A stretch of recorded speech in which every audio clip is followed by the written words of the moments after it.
Back.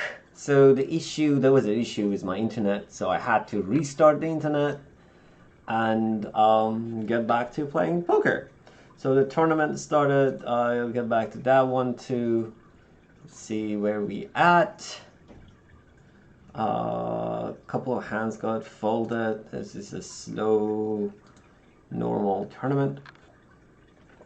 We're gonna be patient in this tournament. I wanted to use the restroom, but you know what? It did not happen because I was dealing with internet issues.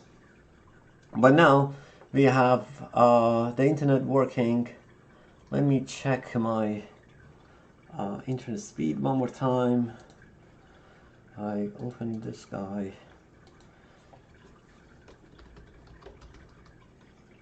Speed test G exclamation mark. We have 500 meg download and quite an upload. Let's see.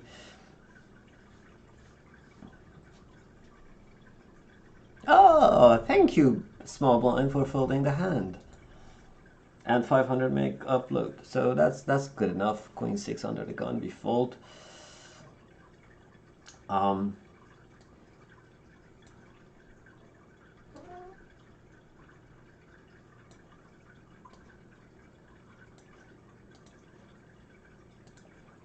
I don't know if it's necessary, but I don't mind showing you my internet speed, but let's raise this one. It's just too much commotion. I don't care. All right, doesn't matter. All right, let's listen to Dog Polk talking to Nick Schulman, who we both like, who we like both, talk about how solvers have changed the game. Where I don't think that is the case. I agree with Nick Schulman more honestly, because I'm not a good poker player and solvers help me improve my game. And I'm starting to record a series of poker hands that I played online or live. If I have like footage of the table at the table. Otherwise, I would just have to import it into Poker Tracker and then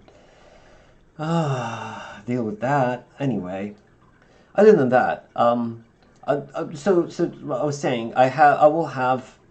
I'm so distracted minded because like I'm playing poker and talking and trying to have a decent conversation. I don't know. These are two of the same things.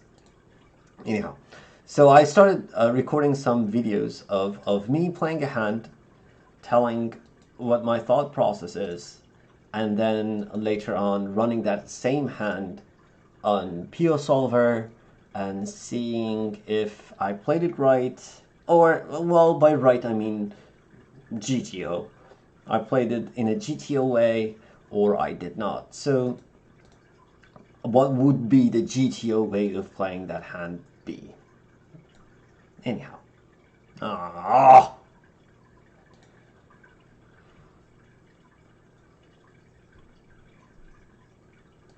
I don't know what to do. I think I have to call.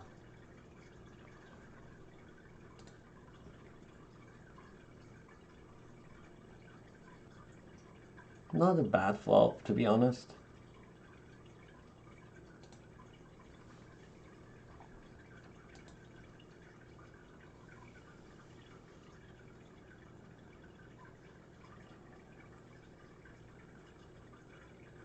Thing is, I cannot defend a big bet like that. It has to go. So I wonder if it's worth playing that hand. Even if it's like right.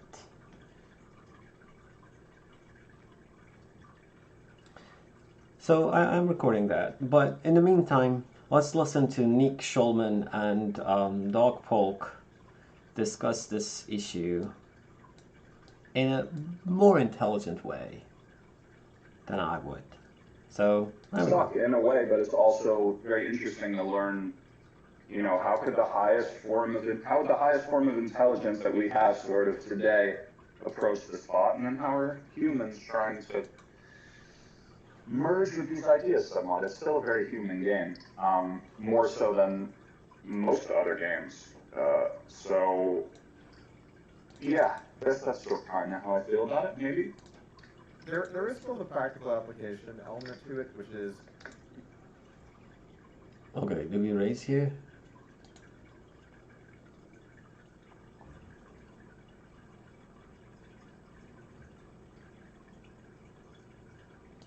Yeah, we raise here. there can be So many a cards beautifully aren't bad. complex strategy that's way closer to optimal, but if you can't do it, it really doesn't matter. So I think a lot of the human input in strategies today is more Ooh. how far am I willing to go, right? Am I willing to split on the flop? Am I willing to split on the turn? Am I only going to split rivers? Where am I going to start to split my ranges up into multiple sizes? And then how well can I pull off that strategy? And I think that's really where we're seeing the most difference in player strategies. Is not what's correct anymore, obviously. And I guess I'm more referring to play at the pinnacle. I'm not talking about just sort of a random tournament or a mid-high stakes cash game live or whatever. But at the highest level of the game, you're seeing players. Their take on it really is Button. how close to perfect can I play the strategy I want to employ, and thus how many bet sizes can I use and stuff. And so there is definitely some interest there when you start to get into multiple sizes and what you're able to do. With your own poker playing, what kind of approach do you take? Do you take a more solver-based approach to learning the game and improving, or are you a little more on the live read side, or where would you say you are in terms of your game? Well, I can't unsee the kind of live reads and think I have, just from my experience and being a mixed game player, a limit player, you can see a lot of rivers and stuff, which actually is, I thought about that recently the other day. I was talking about live, but it is true. We probably see more, just showdowns. So over the years. But it's a very solver-based kind of approach, I would say. Down I work with $53. some amazing people that I'm thankful for, and we review spots like everybody else kind of playing, but,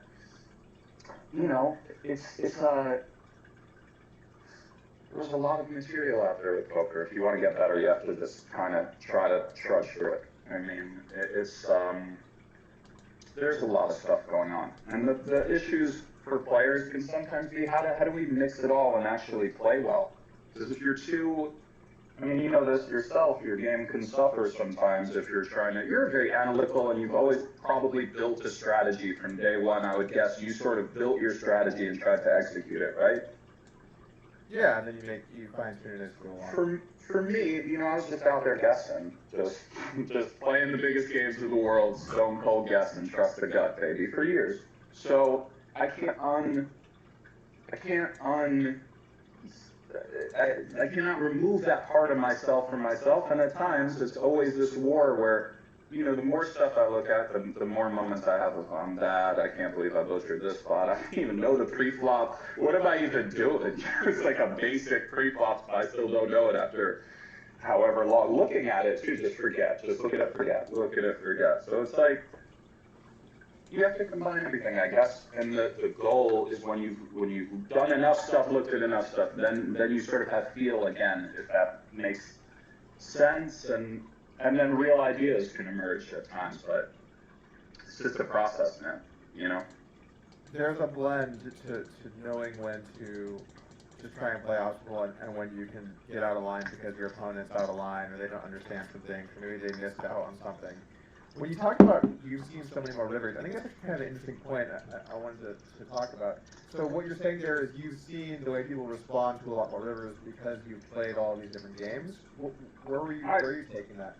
I suppose so, yeah, literally hands shown down on the river live, let's say, if one collects these data points. I've seen a lot just from the mixed game days and playing live limit cash games, people are making lightning fast decisions. Then the river comes and somebody has a little, we all have our humanity. So I mean, I suppose I've collected some of these moments over the years just naturally without even thinking about it. It's one of those when people talk about live reads, if you have something, if you feel somebody is one kind of way and it's solid, you know, of course this should trump everything, or almost everything. I'm not saying I have this all the time, but you know, when one plays live, if a moment like that shows itself, you know, take it. Did you I have don't any know if to moments call like this. that you care to share today? What was a moment where you really tuned into something and you ended up being correct or wrong? I guess either way. It does happen, you know. I mean, I don't have a go-to like got ya kind of hand. I mean, I guess I do. I can just think of hands where a little something happened, and it's like, oh, you know, call. I mean, and of course times I've been wrong. Like, you know, you're a poker player yourself, buddy. I know I'm also a poker player, but I'm not one of the ones who makes these reads. I usually try and just push those to the side. I've had some of those online because obviously when you play a game type a lot, you start to recognize things that happen over and over again. And sometimes when you're playing heads up with someone and they're raising in spots consistently that just shouldn't have raises or at very low frequency raises, you go, oh, this guy's fucking with me. You get that vibe. Like, you know when someone is just way out of line in some spots, and then that might influence you to kind of play things a little bit differently. But I guess I was kind of more honing in on just the live portion of that. But yeah.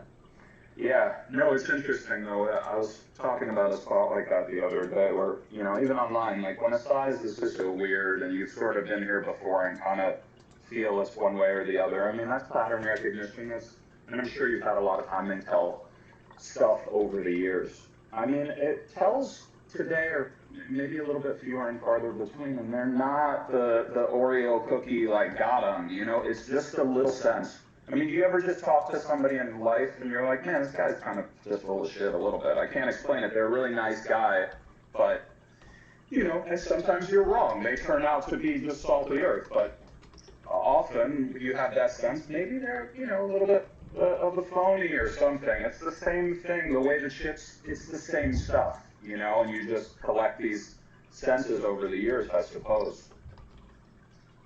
Makes some sense. So for Solver work, I know that you're close with a few of the guys in Vegas, right? I know you're at least somewhat friends with Landon, I think. Very, very close with Landon, very close with Chewy, and we have a few others that we work with. One of them's in Vegas. We got a guy in Denmark, you know, shout out Denmark. We opened. But yeah, it's, you know, I mean, every poker player does this, and it just kind of is what it is, I guess.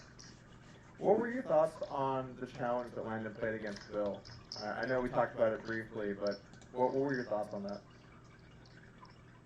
What parts of it, I guess? Well, I guess the challenge in its whole, and then how Landon played specifically, and then the decision to quit, all three of those things. So the challenge, I'll tell you a little bit about how I met Landon and stuff like that. I was looking at spots with Chewy,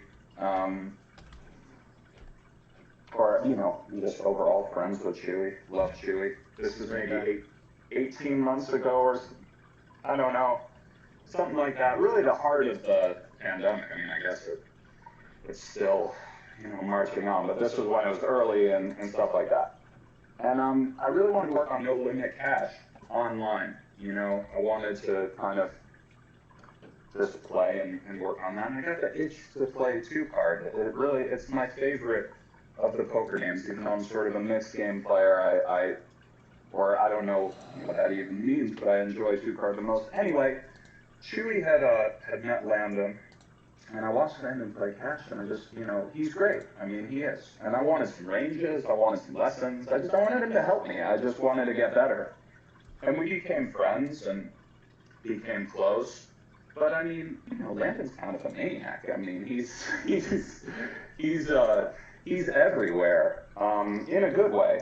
But so he made this game just sort of on his own, sliding into Perkins' DMs or in the comments or whatever, and kind of made this game. And we were doing some things together financially, but we weren't posting millions of dollars and laying lots of BBs per 100, but we just sort of marched forward with the match because we had people who would invest and bet, which is a pretty free marketplace kind of situation. The game is made. Me and Chewy said we'll put up what we put up. As far as how he played, I mean, he's raw as a heads-up player. I think that's clear. But I think he plays a lot better than the sort of results through the 5,000 hands. You have more experience playing with Bill, so a big part of the pullout, we had some outside people kind of do some data analysis, and one of the ideas was that Bill just is better than you would want him to be for this spot, and improving some leaks and stuff. So on the one hand, it might have been a very, very kind of classy pull up. It's hard to pull up, but if you really can't fade it, you should. As a gambler, it is what it is. Landon took it really like a man, I thought. I mean, he didn't bitch and moan about it. And yeah, he was a little sad for a week, but then he's just right back kind of grinding. And what are you gonna do? I mean, it is what it is. You take a loss like that young, it could be good for you. But I also kind of just think he would have beat him. That's weird, but I don't know. I always wonder, but it is what it is. I feel like he would have stacked him a few times and gotten under his skin, and just how long match goes. I thought he would have beat him for a few million. I really do. But maybe he wouldn't have. And props to Bill. Bill got himself to a very capable. It's not easy. So I mean, that's how that all went down. But I think it's interesting that this isn't a pull-out for 5K hands, because even though Bill had certainly improved it heads up over the last, year or whatever, 6 months, however long he'd been training, and I had played Bill a lot over that time period. I mean, I played both of them a little bit, but I played a lot versus Bill. So he obviously gotten a lot better, but yeah, 5K hands, basically anything can happen in 5K hands. It's not a very significant sample, and you also don't know how people are going to play when there's real blood in the water. Because it's one thing to be able to play well when it's even, you're up buy-in, down a buy-in, but then when someone gets stacked 10 times in a row, which happens in heads up over the course of the challenge, that's really when I think the better player can shine, because if you can take that kind of heat and then come back strong and still play well, you're obviously going to do way better than people that tilt or maybe just can't hang in the pocket. I'm not saying Bill couldn't, I'm not saying Landon could necessarily, I haven't played enough in either one of them to know, but I do think that for Bill, it was a little easier to keep it loose because he's expected to lose. He's getting paid a bunch of BB 400. It's not his career. I feel like he's just doing this on the side while he's on the boat in whatever country, just surfing the waves and learning about turn check raises or something. Whereas Landon is, this is obviously a much bigger spot for him. So it would have been interesting to at least see, I guess, some real swings happen before it came to a halt. Yeah, definitely, bro. I mean, it would have, and we never will. We'll never know, as they say. I mean, maybe they'll play again, but yeah. I mean, for me, I grew a lot richer through the experience. I was thankful to be around some really terrific heads-up kind of poker minds and all of that. And I think Landon did as well. And we tried. We got beat. We quit at a quarter of the way through. There's no other way. There was some internal stuff that I kind of feel like maybe some people got involved who were a bit. Every team that doesn't get the W though feels like that, So we can all kind of only control what we can control. But end of the day, that's what happened. And I mean, I think the team's analysis was that he's probably winning 6 to 7 or what have you, which maybe he's not. Maybe he's winning more. Again, we'll never know. But still, 90 Bs per 100 is a crazy spot. I mean, you know all about that spot, And it's actually pretty amazing that you beat Daniel for that amount. When you look back on a match like this, or other matches I've seen played, a lot of hands where the win rate's not that much, or it can even go the other way. It's a crazy amount. It really is. At the end of the day, it's a lot. So part of what you saw there is just that. It's a big spot. He laid Daniel my lifetime win rate. He laid Bill my lifetime win rate and had no limit. So basically, my entire career win rate over all my hands, including just obviously the spottiest of spots, he laid to Bill, who was going to train for several months. It was ambitious, and it's nice to see kids get out there, have some ambition, take a swing, you know? Scared money doesn't make money, baby. We'll be back, you know? Absolutely going to be back. Going back to the commentary a little bit, because I wanted to point on this a little bit. Do you enjoy commentating? Who would you say is your favorite partner to commentate with? I think you're normally paired with Ali. Obviously, people like him as well. But who's your favorite person to commentate poker with? And also, who do you think is the best match for you? You think it's Ali? Well, yeah, probably. You know, I love Ali. I mean, I mostly commentate with him, so, you know, wow.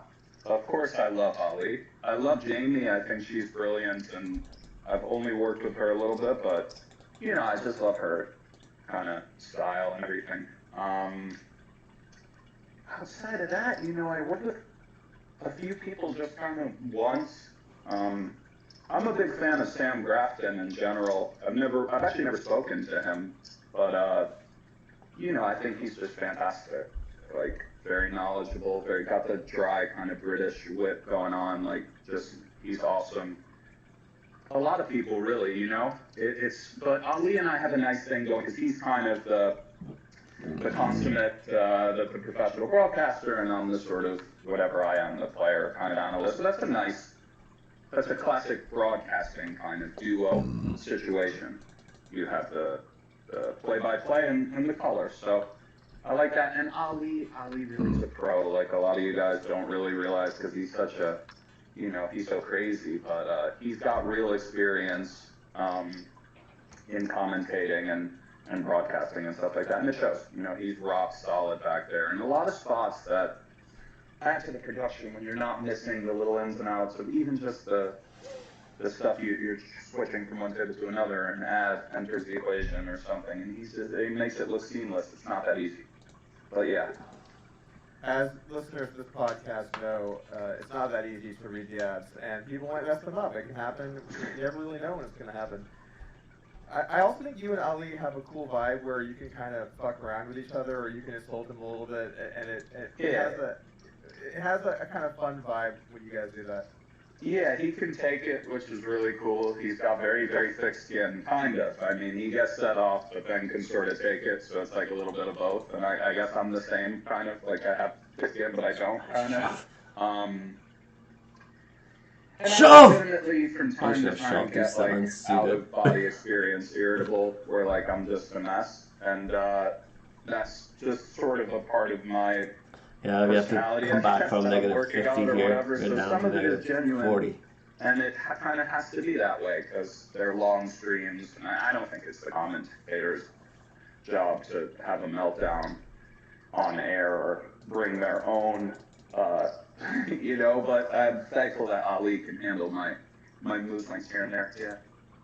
It's good to have someone that balances you out like that. Mm-hmm. Ali's an interesting dude. I've not talked with him that much, but this one day I tweeted about credit card point rate back programs, and he just texted me, right, he's like, hey, let's have a call. And then we just had like a 90-minute, just full theory craft, get deep in the weeds, how the credit card rate back works, and which programs partner with where, and this that's is how your you man. That's your man for that. And if you need a flight, that's your man. Hit up Ali Najat. Seriously, if you ever need he's the man with that stuff. I think I'm top 1% on credit card rate back, and I was just getting owned. I didn't even know some of the acronyms he's using, the things he's talking about. It was incredible. He knew the full game. No, he'll hit me with it sometimes for like 20 minutes before I'm like, buddy, I believe you. Yeah, no, but he's really in there, yeah, for sure. He'll hit you up with the unsolicited. He'll just start letting you know about the airline program. Yeah, yes. Nice. To be fair, it's free money, and I get unreasonably tilted when I use the wrong card for something, and I realize I could have gotten more rake back somewhere else. This one day, I accidentally charged the wrong thing, and I realized that it was a different card, and I was just so tilted because I should have known. And then I went in and I calculated out the difference, and it was $1. I was tilting my Yeah. face off over $1, but it was a free dollar. Yeah, we're really the opposite. I mean, I'm the cliche, I guess, but I'm the worst. Like, I don't even have the airline accounts or I overpay for everything. It's really bad. I don't know why. Sucker. I actually kind of wish I could be a little more like that, because then I wouldn't get unreasonably upset over just dumb shit. But I get unreasonably upset about, like, oh, like, I'm broke again. So it's better to do it your way. You know what I mean? I don't know if that's unreasonable. What happened? Where'd my money go? Like, what happened? Yeah. But I hear you, yeah. A little balance is good, you know, that's the key, though. That's the key to life, my friend. A little balance. Key to everything. Balance. Oh, by the way, you had a poker chip story you were going to tell, and then we talked about something else. These are $1 chips from the Bellagio. I was in day 4, probably day 3 at the 10K main event in December, but quite deep. And I ordered coffee, and I only had 100 on me. I asked the waitress if I could get change. She said sure, and she brought me 35. I don't have the mug of they've fallen, but $35 of it was in $1 Bellagio chips. I didn't want to be a dick. I was like, is this really my change? Am I? Could I get reds at least or something? But I've had them on the desk, you know? Yeah. Well, apparently We're shuffling, we're doing chip tricks. We got it all. That's right. I have $1 chips, so $18 here now. Mm-hmm. Yeah. The value. Got the value. I'm going to tell a little story here for the audience. So the other day, I recently bought a pool table, and it took Congrats. a million years. Thank you. It took a million years to get to my house because COVID, I guess. And it finally got there, and I was playing with my wife, and we realized we're terrible. So we said, okay, we need to learn some tips here. Let's see how the pros do it. And so we just pull up YouTube. We click on the first video of whatever I searched, and we start listening to some commentary. And then I'm listening to the voices, and I said to Caitlin, I think that's Nick Schulman. And she goes, no, it's not. And I said, I think it is. And she goes, no, it's not. And I said, I think it is. And so I'm like, hey, is this you? Sure enough, I didn't realize you were also in the pool commentary streets. Let's go, dude. Yeah, I've only done 2 things. I've done the US Open last year, and before that I did the Moscone Cup a little bit. Yeah, the pool commentary. Oh, let's do this one. How did you end up in those streets? Matchroom Sports contacted me about it. They're amazing, by the way. They're doing a lot of things for pool. I don't know exactly I got the call because it's poker commentary, and I used to play pool professionally, so it did kind of make sense. And yeah, it was cool when I got the call. It was kind of surreal for me. I grew up really watching pool. When I was 13, 14, 15, the sport I would watch on TV. I mean, I watched everything. You always but pool been was, here small. was the thing I would watch the most, honestly. Pool videos. We had the VHS tapes and stuff like that. So We still could have these yeah, I was stories thankful to live. get the call, and it's a lot of fun. That's How what it did is. you end up playing pool professionally? How long did you play? Can you give us the story there? I feel like when someone says This is they a were min professional race pool here. player, there's a real story behind Mm. that. Yeah, I wandered into a pool room in New York City when I was 11, and this particular pool room that I went to happened to That's gonna house go all in, and I'm gonna many call. of the best players in the States or the world. Really, it was kind of a hotbed.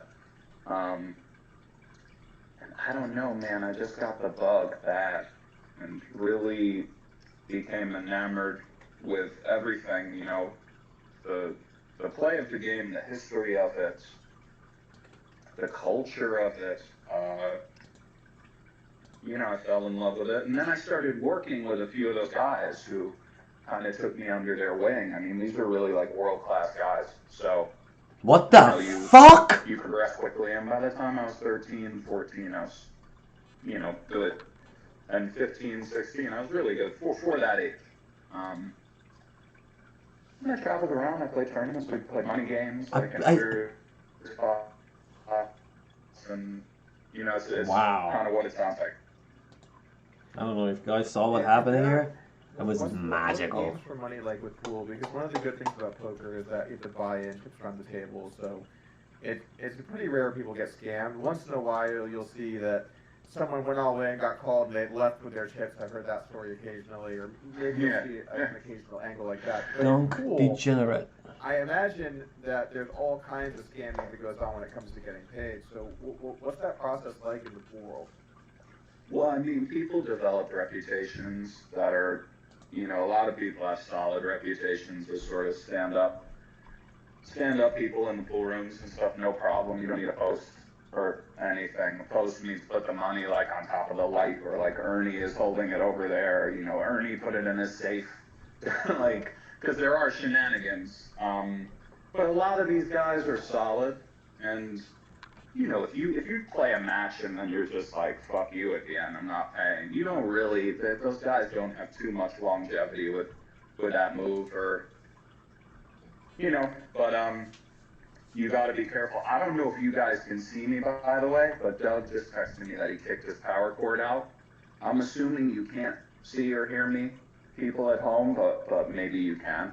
So, I mean, here we are. Hope this shuffling isn't too annoying. It probably is. I know I know you can really hear it. But, wow. He's gone. Kicked out the power cord. That's yeah. I've done that move. Oh my god, Big Showman is stuck. I don't even know if I'm online or not. I mean, don't do anything crazy, I suppose. You know, just don't say or do anything crazy. I need this guy back here, man.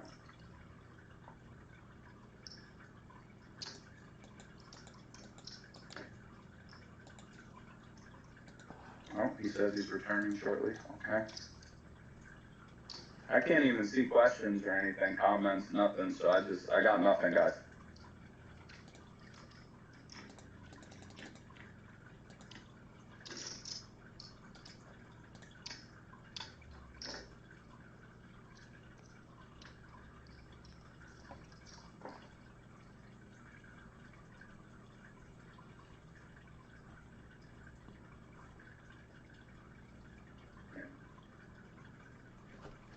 Oh, this is very similar to a spot that I played very recently. You call here, and the flop comes ace 3-3. It's not at all similar to a spot that we played. We have flush draw, we have threes. I am a familia. I'm your familia. I'm your familia. He's whistling. Do we raise here? I would call. Oh shit, fuck, flush came out. He's returning shortly. Are you guys still there? Am I still here?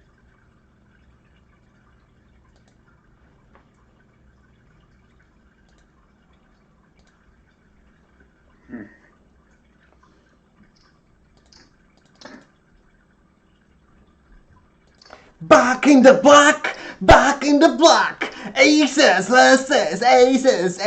I need a hand. We are 8 big boys here, motherfucker. I'm on my phone, by the way.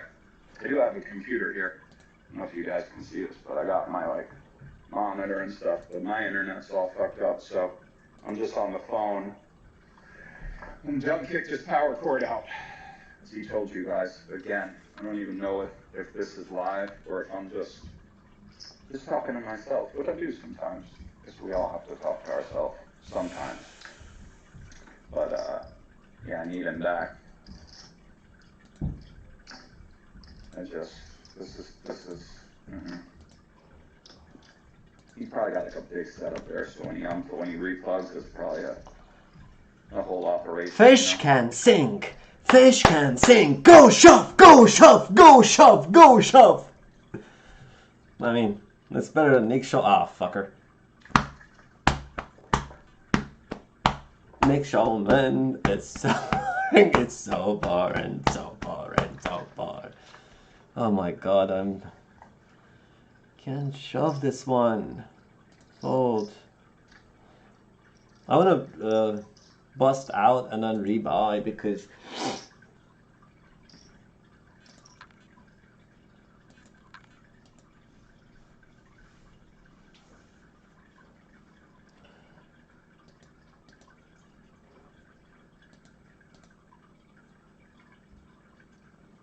We are on. Is this on? Is this thing on, Doug? Can't hear you, bro.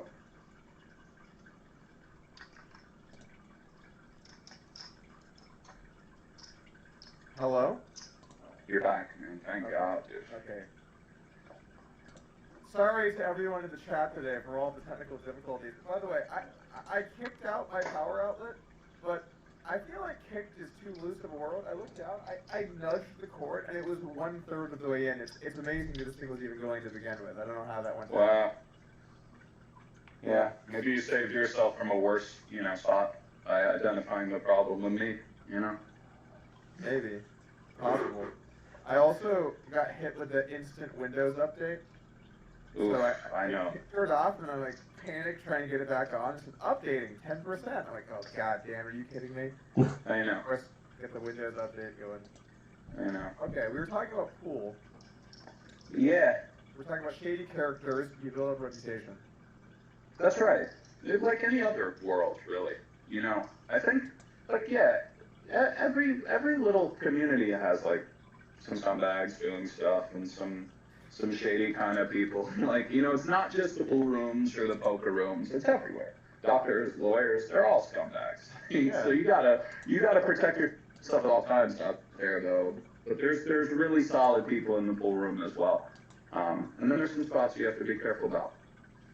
I think the gambling world brings in more scumbags than the doctor realm. I guess I don't know too many doctors, so maybe I'd have to I don't know if that's true, dude. But it might be. I understand, and probably statistically that's true. But I mean, doctor is very specific. But there's a lot of little communities it's close. Lawyers Like- for sure. I'm with you.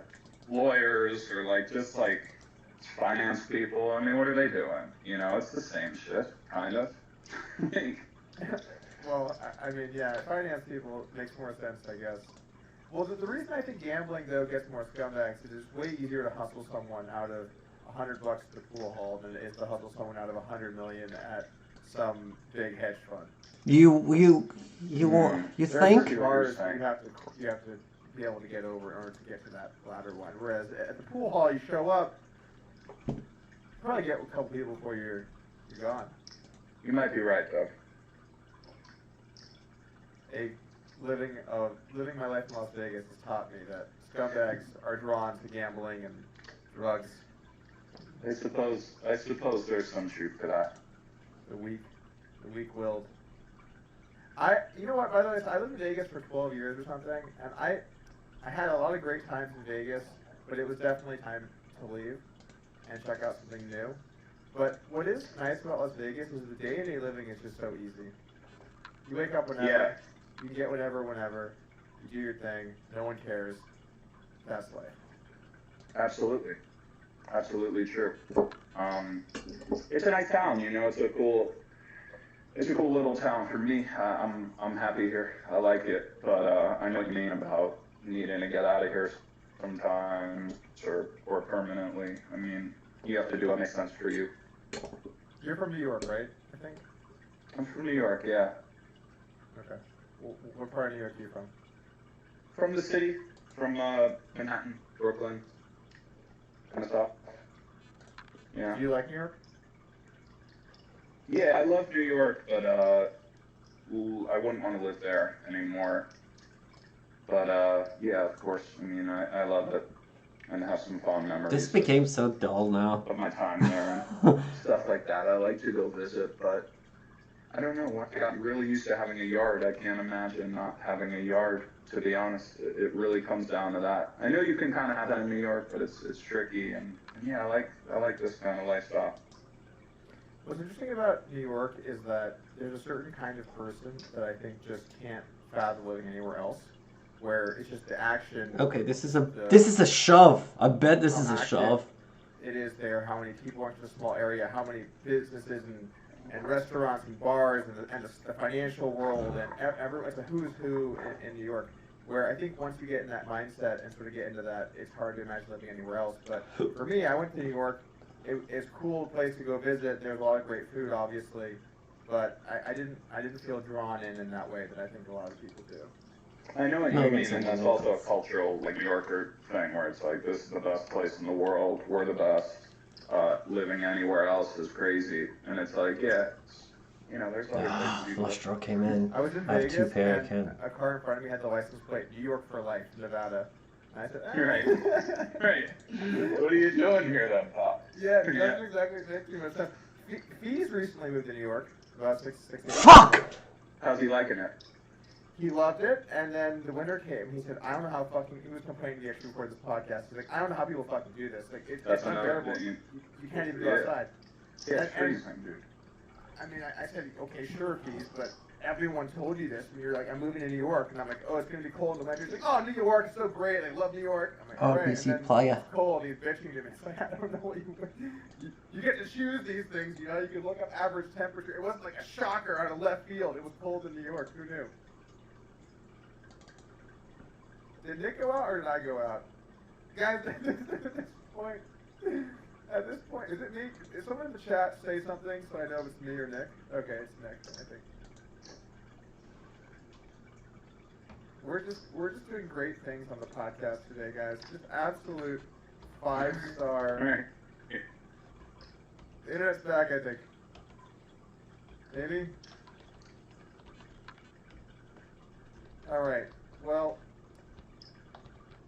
I'm back. alright, Nick's back, okay. Dunks. Okay. Talking about weather in New York just broke the internet. It did. Today's just one of those days where you just know it's all going to be fucked, you know? It's just Wi-Fi and power, internet, whatever. All On fucked. river. Technical difficulties. I mean, the game is the game, you know? Game's the game. Anyway, going back to talking about Vegas, though, Vegas gets a bad rap, I think, from a lot of people, and I can understand some of the complaints, but day-to-day living, it is quite nice. I was just ready for... For sure, man. You know, people love to put cities in with such general kind of, you know, you can have whatever kind of life you want in almost any city, kind of.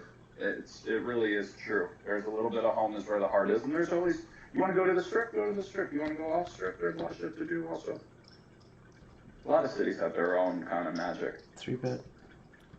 Very, very true. All right, we're going to do a quick ad break here, and then we're going to jump into all of your guys' questions that you had for Nick that I tweeted. And we're going to do things a little differently for the ad break today. I just wanted to talk for a second here about CoinFlex because I mainly just read off of FlexUSD ad read here in the middle, but I just kind of wanted to explain a couple of things about CoinFlex, what CoinFlex is. So CoinFlex is an exchange, so you can buy and sell cryptocurrency, and it's also, well, it's actually a derivatives exchange. You can buy and sell cryptocurrency, and you can also trade futures.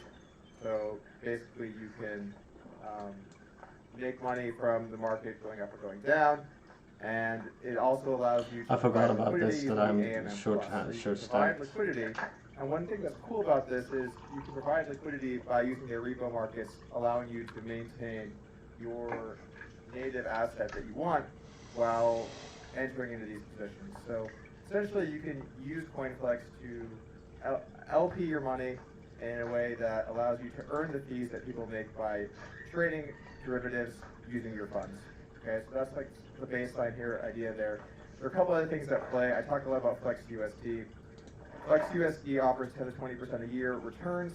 It's minted and USDC is held underneath it. So basically, you take USDC, you can deposit it, mint FlexUSD, and FlexUSD will pay you 10 to 20% a year.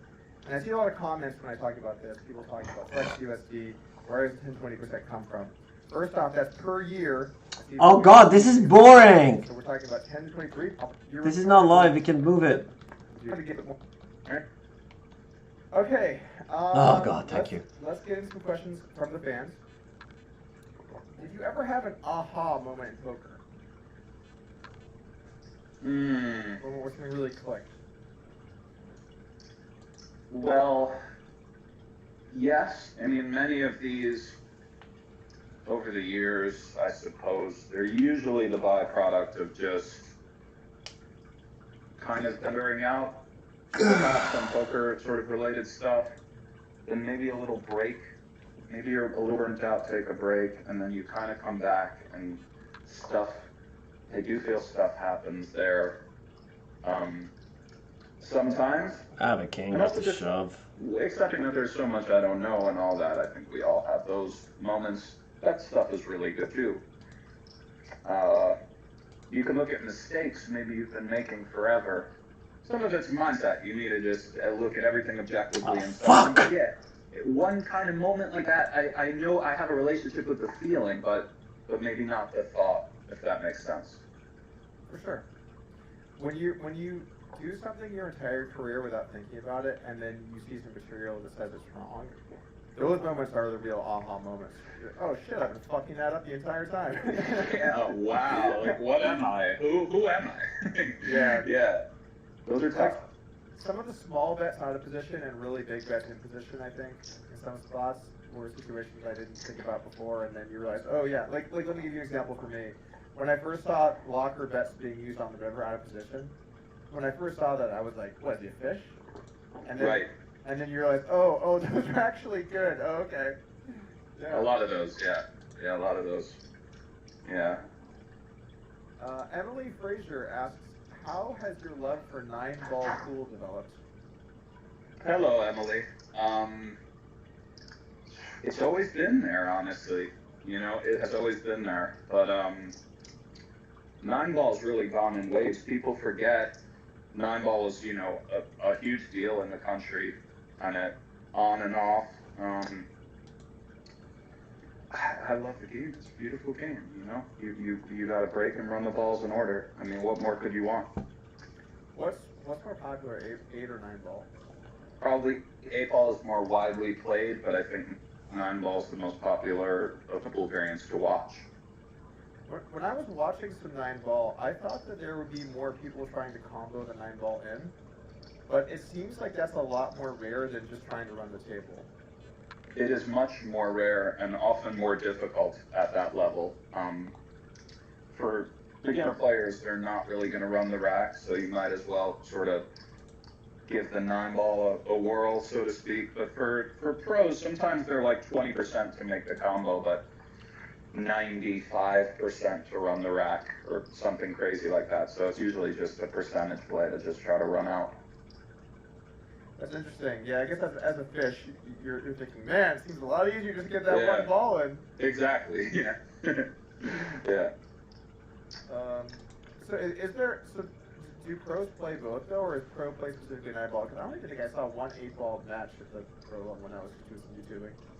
Yeah, there are 8-ball, you know, prestigious 8-ball stuff, and I mean, all pros are capable of playing everything because they execute. I'm gonna too shove well next not time be no able matter to play what. the- Look at that. the 8-4, variants, high but you have 4-4. specialists. You also occasionally This is not have somebody who's, science like, magic. I have 3 big really points. I have world-class to and lose to you know, like in guy poker, to you have play a guy this who's like tournament. amazing at Raz, but like that's their game kind of. You see that in pool a little bit. Like you have guys who are like really elite in 8-ball or what have you, but not the other games and so on. I guess if your execution's good enough, it doesn't really matter which game you're playing. You can create a strategy on the fly and be pretty good. Yeah. Makes sense. Brian Olch asks, in the 8-game mix, what is your strongest and weakest game? And of course, Nick's going to answer this totally honestly because no one that he plays against would ever listen to this podcast, so he can answer with no threat of that whatsoever. No, it's no problem. I mean, it's maybe stud high. 10-5? Awesome. Good I enough. a lot of stud, Brian. And I've always just kind of feel like I sort of take to the game. And my weakest game in the 8-game mix is PLO. Say PLO for sure. I've always been just overwhelmed by the game and I'm very mediocre, highly mediocre. It is kind of overwhelming. The effects of Yes! It is. kind of overwhelming. That's a great word for it. Yeah, it is.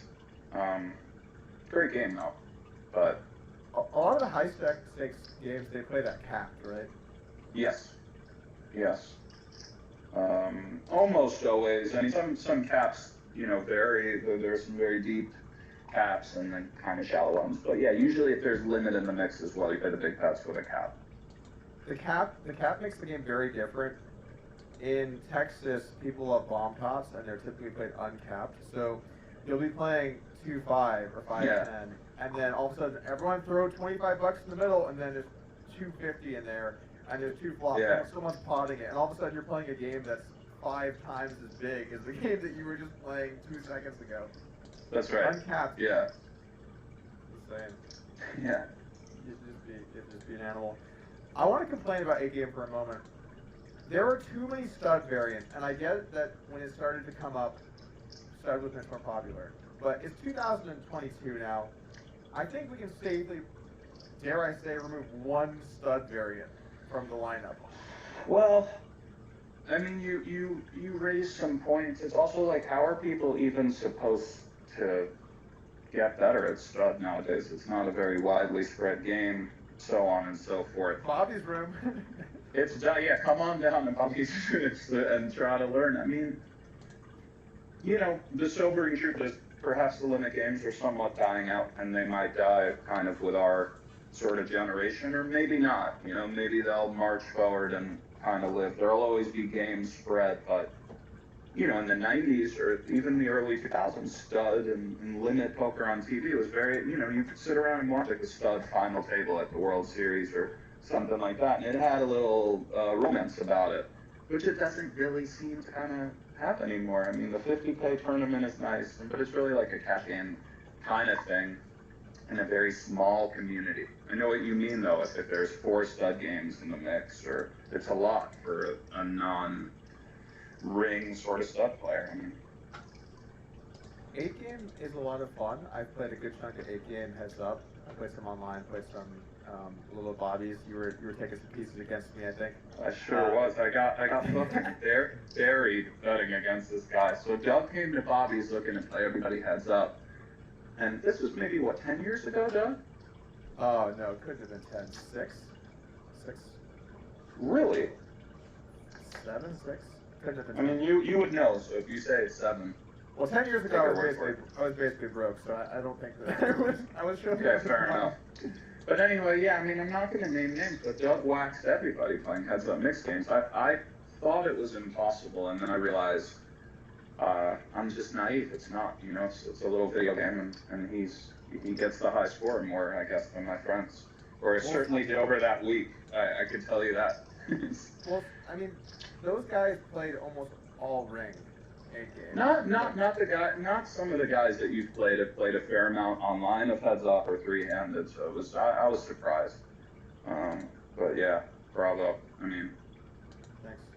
I guess a heads up. Like I guess I would assume you looked at ideas.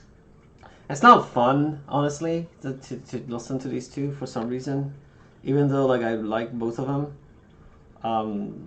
I find this chat too dull. Like Nick Schulman is trying to be nice, and Polk is just Polk. Anyhow, the tournament started. I'm gonna sit out in this one and take a 5-minute break with you guys. It is 10:55 or 56. I'll be back at 11 a.m. sharp. And then we have 3 hours of this poker. Then we're gonna restart the computer because it gets slow. OBS has a leak, memory leak. So then I'm gonna start playing the double deuce. And then I have to update that we have 2 binds right now here.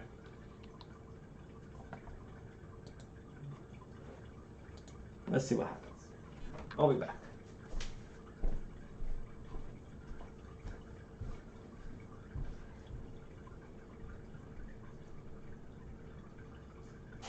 Oh, Russia. Alright, let's have some tea. Make some tea.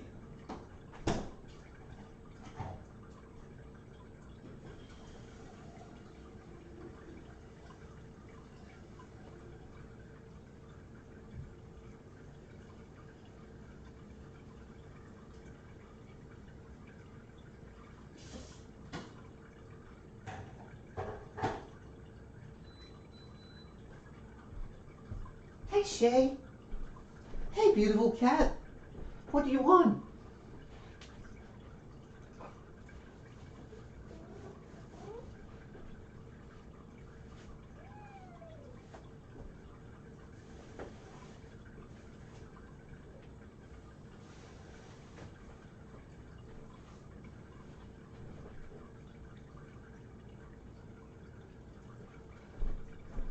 Does Internet Explorer still do this bullshit? You used to say file colon slashes slashes slash. You still can browse.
Oh. Okay. Yeah, okay. While the tea is getting ready, I can play still.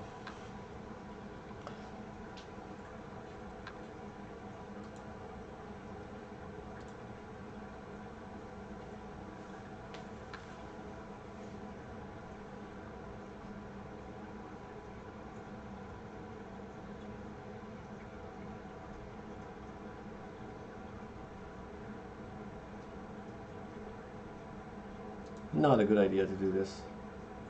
Sometimes it is.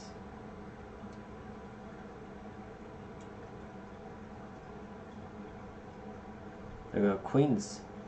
Ace Jack. Jacks.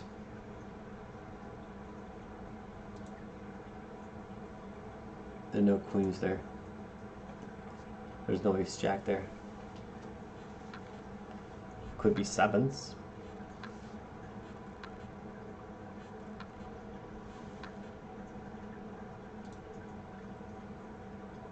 We're calling a bet.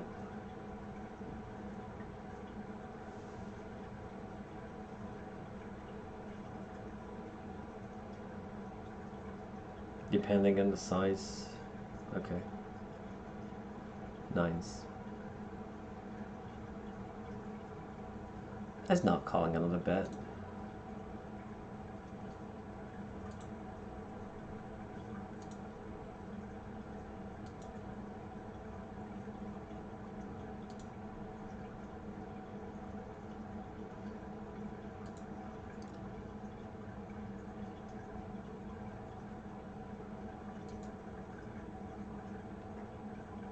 I mean, he played right. The guy who had pocket kings, pocket nines versus my pocket eights, and then we went to a flop of 8, 9, random card 5. I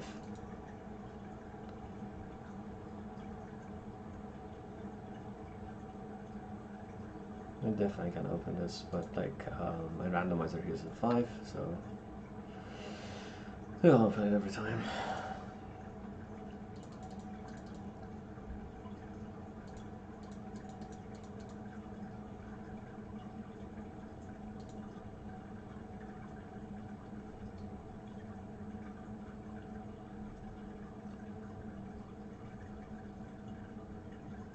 Check fold. I can sort of open this, I think. It's not bad. My randomizer is bad, but let's open it to 2.2.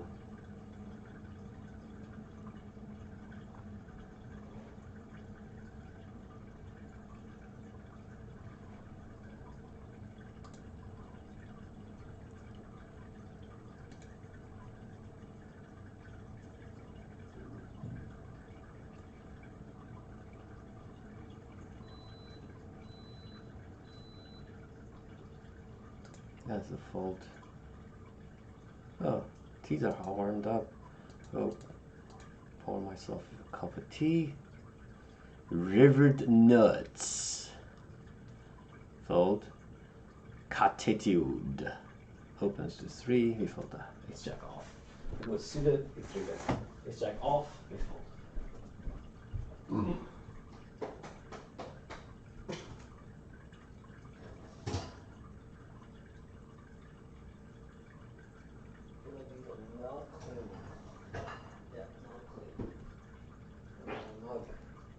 Yes.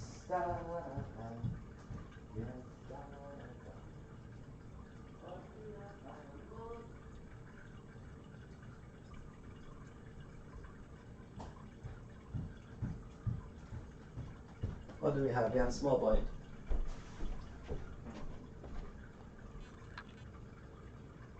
What happened in the small blind hand? Uh-oh. 10-6. Small blind. We filled this one too. We'll be back.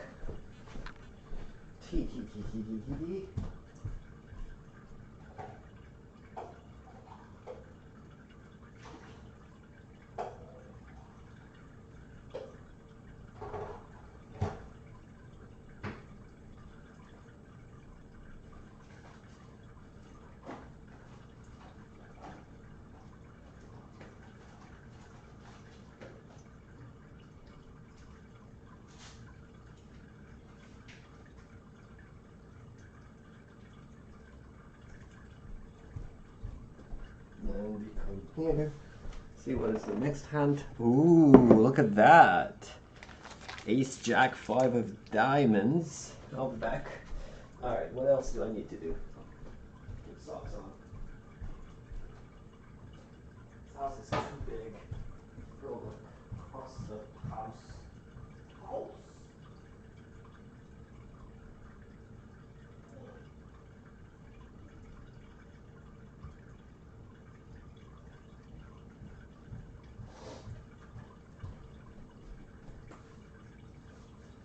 Oh, I'm so excited. I'm so excited. I'm going to Vegas next week. I fly Friday night. I'll come back on Monday. I'll be playing Friday overnight, staying in Resorts World.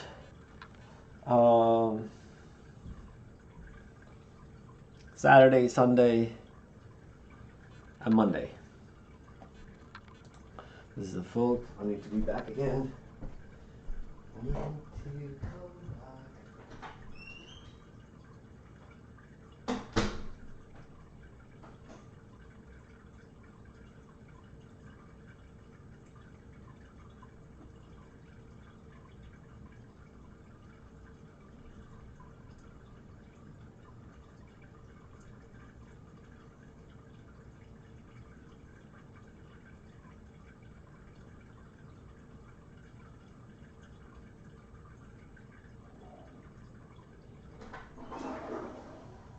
La noche. Come. I want to pick you up because you are the most precious cat of all time.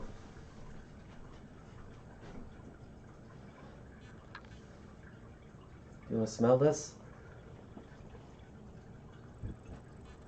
Okay, you smelled it. Do you want to smell this? Want to come here? Alright. You're here. Next to me.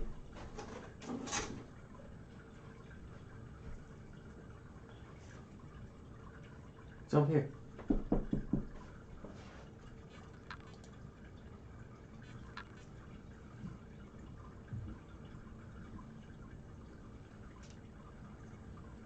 We do not call this.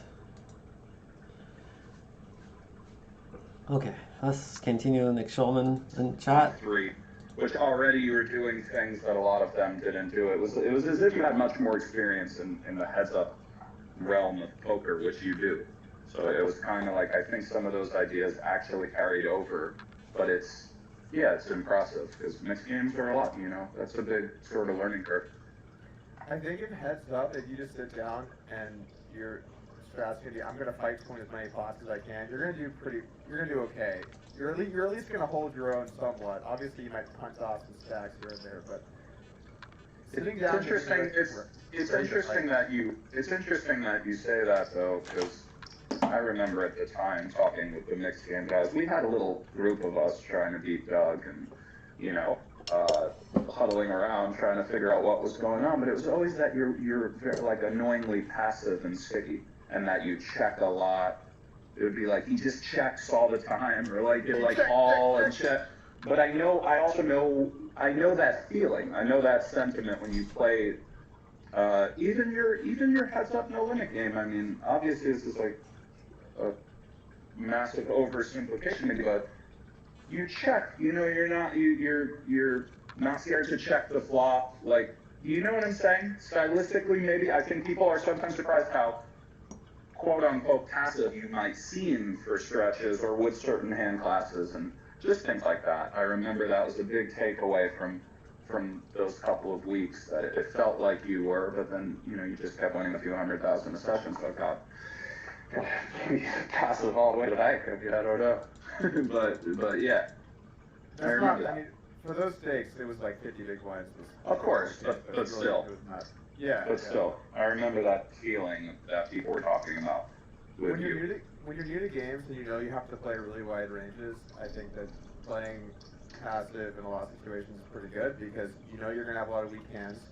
You don't exactly know where you are in there, and so you prevent yourself from being way too weak in some later three spots where people can kind of pick you apart. So that was definitely kind of went into it, I would say. For sure. And then no limit on just a station, so that you know, what's that? Yes. Yes. Yeah, those were some fun days. Those were some good times. Good times were had. Okay, moving on to the next question here. How often do you play live now? And Hello, Mr. Poker. I really mixed it up. I haven't played live Not going too to much this one. lately.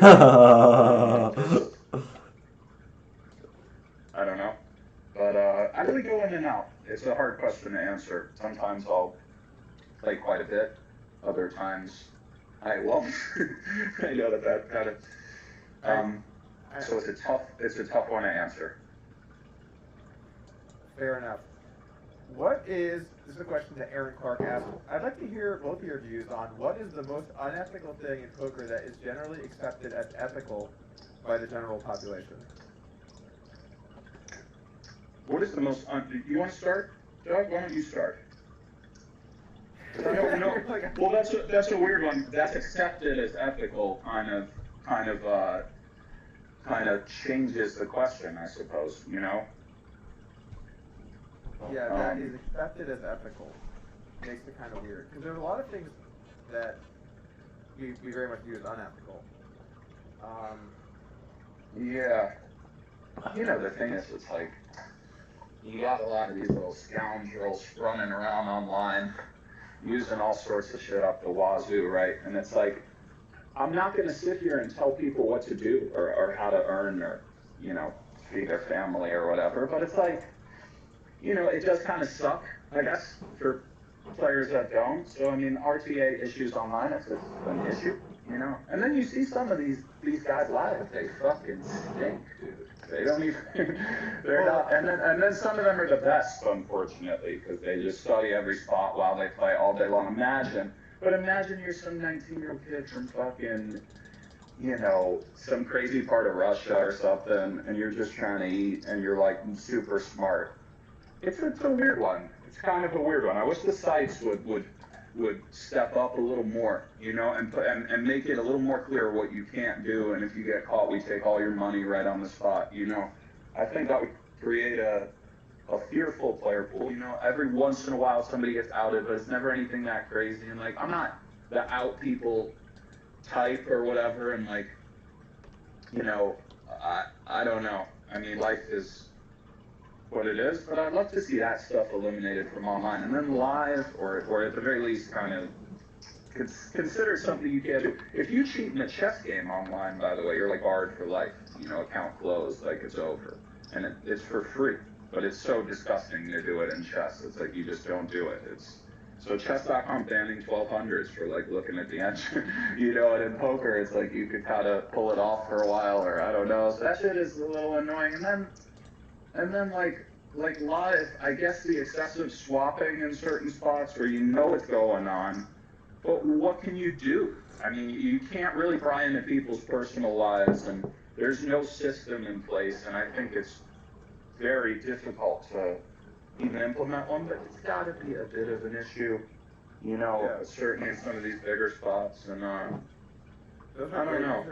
Those are great answers, and at least for the last one, it can get really difficult, especially when, let's say that you know a few people are in the same crew, and they end up 2 or 3-handed with 4 people. Let's say 2 or 3 of them, and there's 3, 4, 5 people left.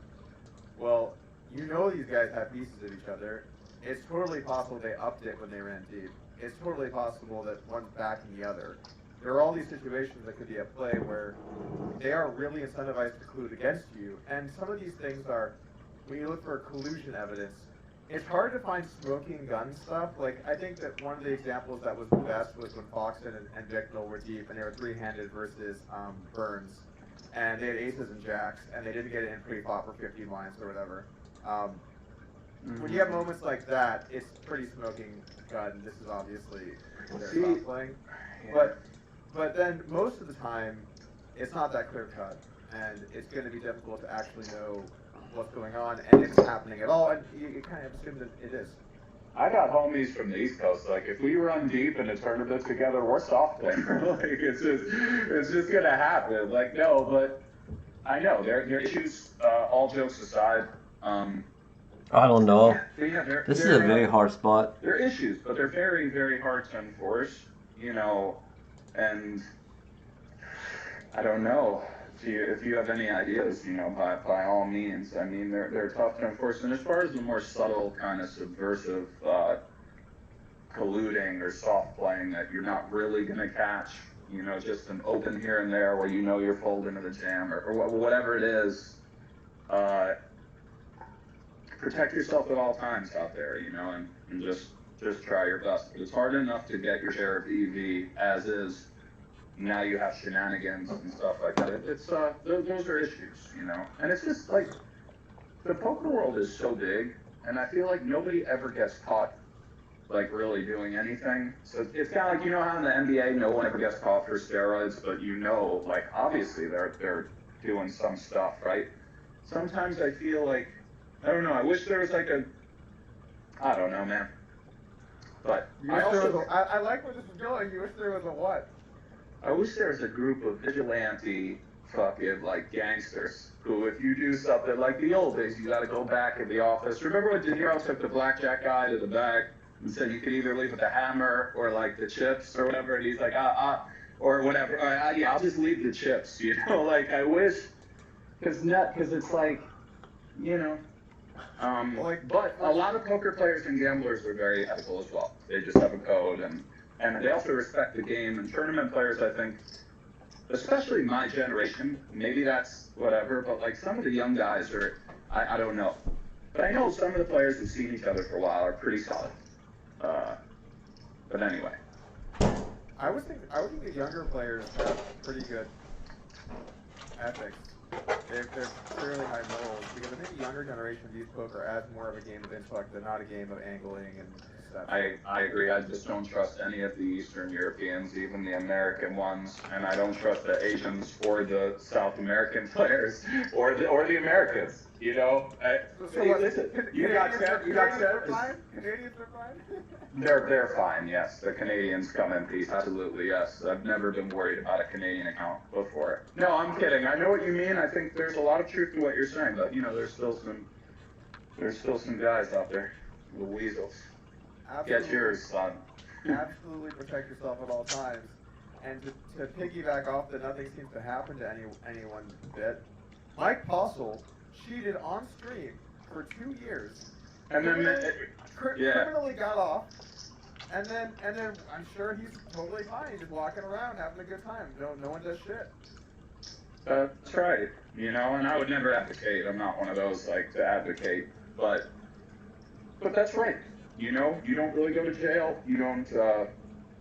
So it's just one of those things, and I'd love to see that maybe change a bit culturally, because that's really the greatest threat to poker is just honest play or lack thereof.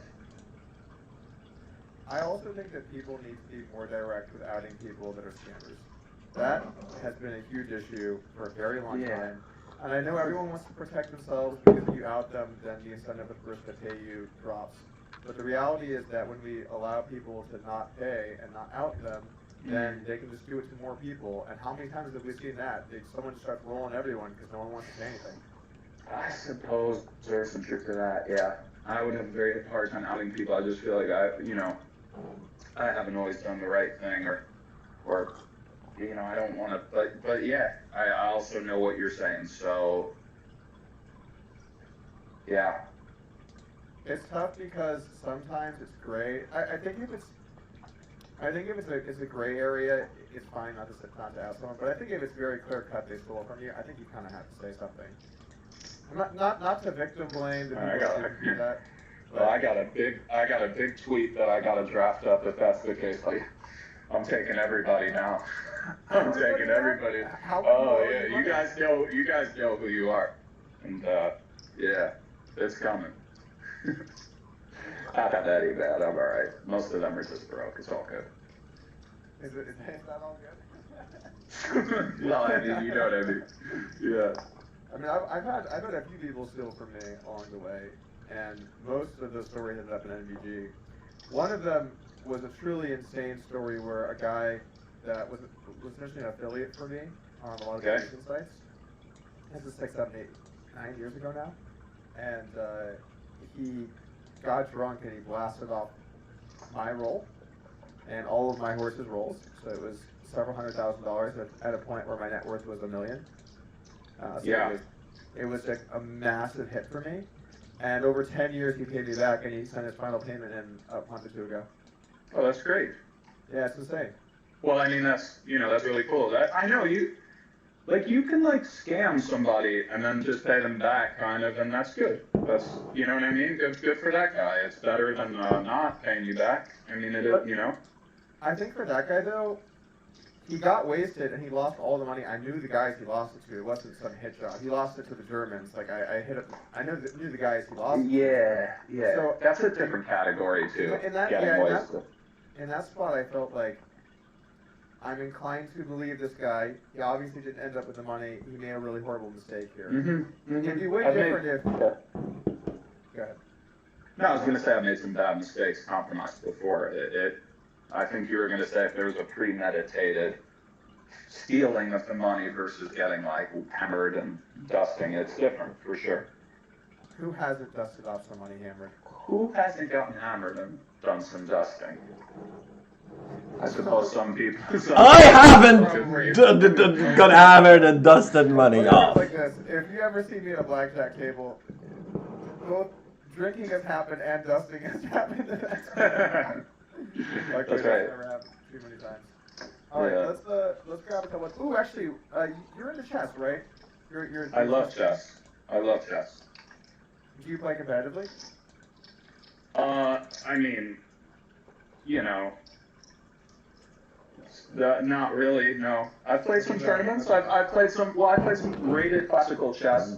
I haven't for a couple of years, but I was at a time going to tournaments and stuff. I was really into it, but yeah, I've kind of fallen out of it. I guess it was the pandemic, really. I would play Fridays in Vegas. We had a classical game rated that I would go play. I loved it. It was shout out to Las Vegas Chess Center. I think they moved, maybe. They were amazing, though. There were it was cool. And yeah, I don't know if there's really like a rated chess scene in Vegas right now, but hopefully there will be one soon or what have you. But yeah, I'm just so bad, man. I'm just so bad. It's disappointing. But I love the game. And I really enjoy it. Yeah. Robert The Chase. great thing and the worst thing about chess is that you always end up at a level where you're constantly frustrated by how bad you are. It doesn't even matter how good you are. Yeah. You're eventually going to play someone that's just better than you, and then you're going to do some stupid shit, and then you're going to lose, and you're going to be like, why did I do this stupid shit? I should have clearly seen this thing happening, and I just didn't see it. Yeah. An incredibly deep game, and it's tough not to start as a kid with chess. It's amazing watching those kids play. I love it. I think about this sometimes with poker because, culturally, I just think chess is so cool, really, like the way of the top tournaments, they all got dressed up, but it's not contrived, it's legit serious business. The games are saved from, you can look at Paul Morphy games or from the 1800s or the early 1900s, you look at these great games, and it's a beautiful thing. They got their cataloged, and players of the day it would be so cool if parts of poker at least were like that, because poker is such a broad community with gambling, but really the main thing is that poker does not appeal to kids, or it's not a good outlet for kids. It could Because be gambling. solver and make like a little game, or I get it. There's a world where it could be, and they could get very good probably. That's another question I think about. Like, take a kid starting super young, just grinding pre-flop and post-flop, and how good could they be at like 10? Or probably not like chess. They're amazing at like 7 sometimes. I think kids are still too, where it's not all open and permitted. But how good could they be at like 10, 11? Probably pretty good. But anyway, I'm rambling. But chess is so cool because it's such an amazing outlet for kids. Look somebody in the eye, shake their hand, and play, and you only have yourself to look at if you lose. And so I just think it's so great. I play a little with my daughter. She's 3, but it's so exciting. That's cute. She plays the same moves every time. She just moves every pawn up 1 square as opposed to 2, and then starts making illegal moves. But still, she loves setting the board and the way the pieces move and stuff. And it's like, man, I'd love to share that in poker with whatever little kids, or get them in there and then have this more dignified kind of community. Throw some suits on, go to non-casinos to play. Do a little press conference after, have Adamo up there talking about, irritated, wants to go home, Magnus style. That whole thing would be so fucking dope, but it's not going to happen, because poker's too weird and seedy and all over the place, and I think it just is what it is. But chess is such a vibrant kind of community, and just, there's nothing more pure than this, too, guys. The highest rated chess players it's crazy. Everybody can play now. The access, the game is everywhere, so it's rather amazing when you really think about it. Absolutely true. Hikaru came on this podcast a few weeks ago, by the way, guys. If you haven't checked that out, you can do so. Yeah, I love his stuff is so good, his content and everything, and he's amazing. I saw him beat a friend of mine sure he won't mind this story, but Hikaru made a big score in the park one day off a buddy laying him some crazy time odds. Hikaru, he had fucking versus a master, Hikaru is a super GM, but he had maybe 18 seconds to a minute just waxed this guy out of tons. Sweet, dude. When you only had 18 seconds total? 22 seconds to a minute and a half, maybe. It was beautiful. Just bang, bang, no problem. Boom. Wow. Yeah. Any increment, or just? Nah, dude, no increment. Just got right in there. Crazy. That has to be kind of hectic playing on that little time. The man is just, you know, when it comes to those time controls, he's one of the best ever. I mean, Absolutely true. He was saying that they need to add some faster game types to the championship, and I said, "Oh, I'm sure you think that." yeah, Yeah. It was, yeah. It was a good one. Okay, let's just go through a couple more questions here that people. Oh, actually, one more thing I want to say on the chess front. While it's definitely great for the game as a spectator to see people at the highest level perform, I do think that the longevity. You fool! I didn't count. Oh, fucking being piece able of to play shit. the game, poker is a much nicer spot because people are not going to play for money in chess. Really, maybe there's the occasional prop bet, or Drew thinks he can beat a computer, or whatever it goes down. But realistically, there's not going to be. He can. Sometimes, if Duran's looking to play the computer, by the way, be careful, because he's a little slippery, little. I don't know, but You know my point. of course. Yeah, that's very true. I suppose opportunity is very scarce in chess, but you know, it's still an amazing game and sport. But yeah, you can always find little. I know you had Blazarian on recently talking about we're all idiots, and you know not we're all idiots, but I mean like the goal of poker is to win the most, and he kind of got that done. And it's like, yeah, you know, sure.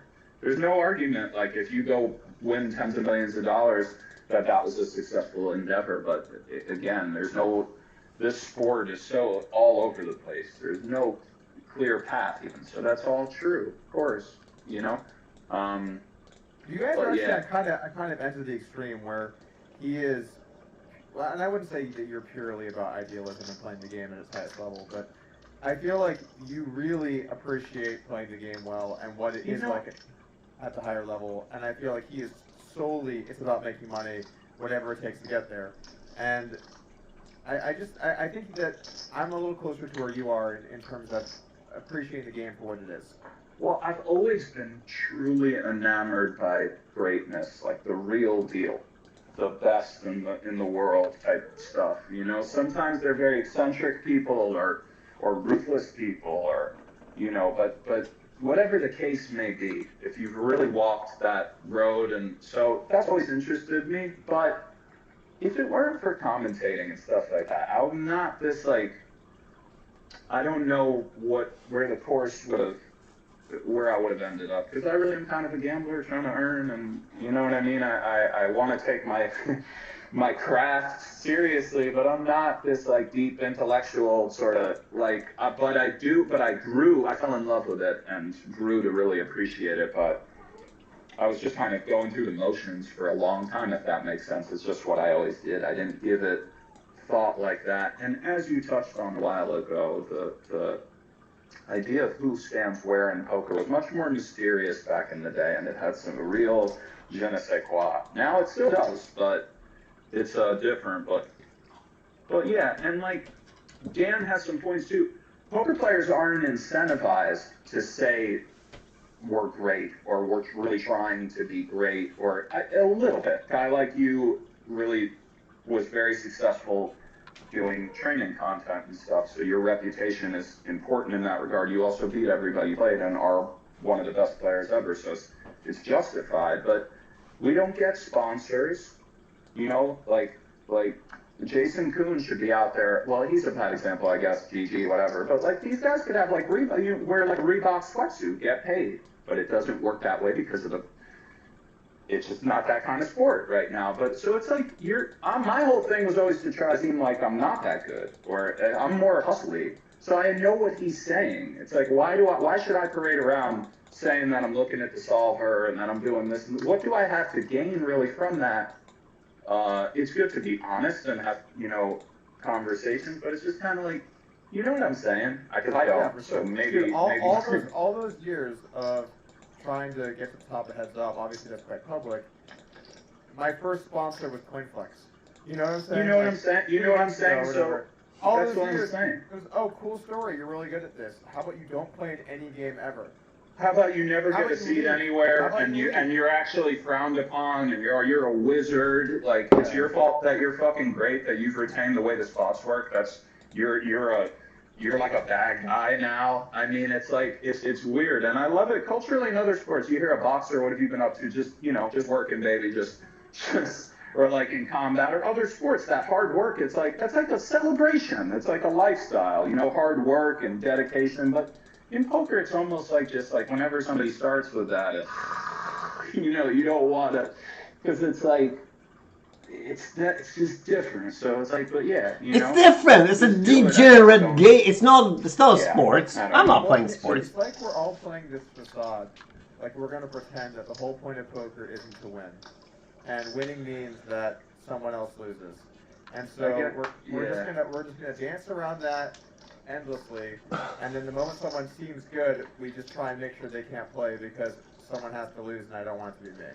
Or we critique their personalities. You know, like you got to be a weirdo to be top 20 or 30 in a game like tournament poker. There's some non-weirdos out there, and I love weirdos, you know, but you do. So it's like, what are we gonna do a personality contest now, or this guy is like frowned upon? Because you get to decide who you like or don't like, but it's like you have to appreciate the eccentricities and appreciate the beauty and what we're really fucking dealing with. You know, people that it's like, how many spots they've looked at, dude, for how many years? It's like, so anyway. But I get frowning upon that community or that not being a poker. Sure, maybe there's truth to that too. So I don't know. There are a lot of weirdos at the top of any game. I think. Yeah, it's Poker's great. not alone like that, but oh boy, are they weird. Poker's not alone, but a shining example of. I would say I'm a kind of weird guy, and then I look at some lineups when I'm in any crew with a lot of good poker players, and I'm like, damn, I am by far the most normal person in this lineup. Yeah, well, yeah, I don't know about by far, but yeah, I'm kidding. I know. In the right lineups, definitely be by far. In other news, I'm going to be joining Jungle Man, his podcast later this week. You guys should definitely stop by and check that one out. Jungle has a podcast now? I think I'm his first ep. I think he wants to get in the mix on the podcast game. I hope I'm not ruining the surprise Good for luck, him. bro. Wow. Yeah, shout out to Jungle. I'm excited to see what the first episode is going to be like. I can only imagine. And then the Wi-Fi takes a tumble. Oof. Yeah, we're good? Hold on. I've got I'm back? one last question for you here, Nick. Yeah, you're back. Okay, shoot. All right, this one was something I came up with here. On a scale of Alan Kessler to Bryn Kenny, how degen are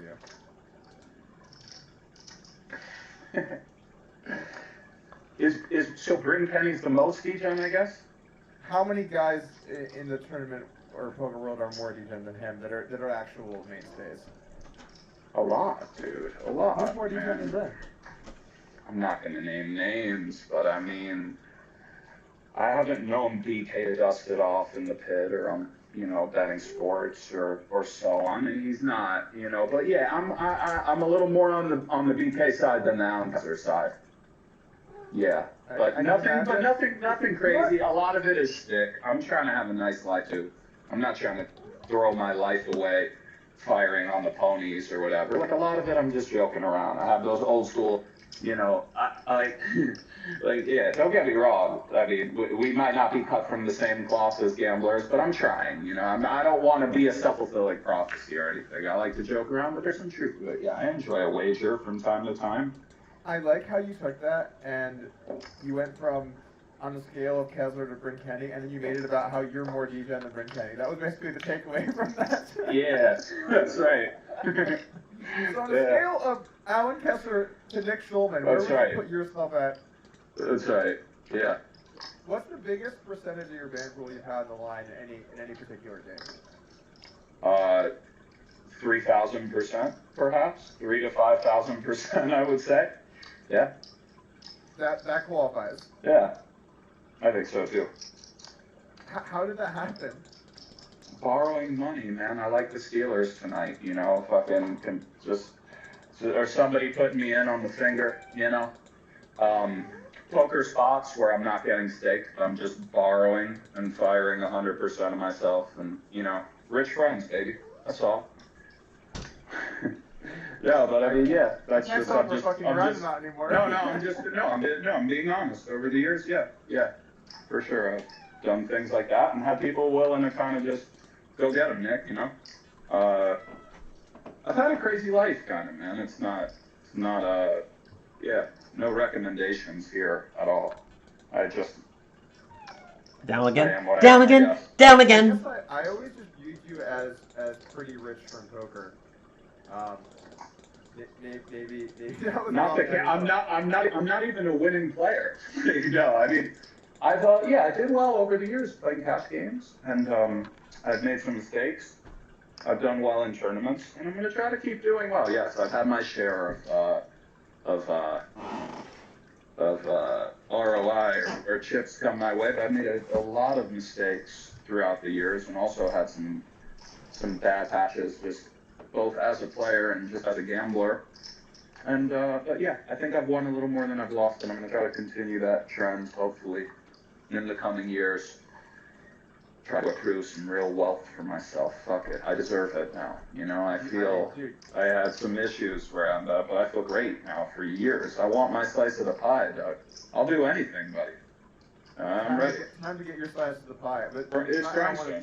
Yeah, that's I don't right. want to tell anyone you're a winning player, though. That might unravel.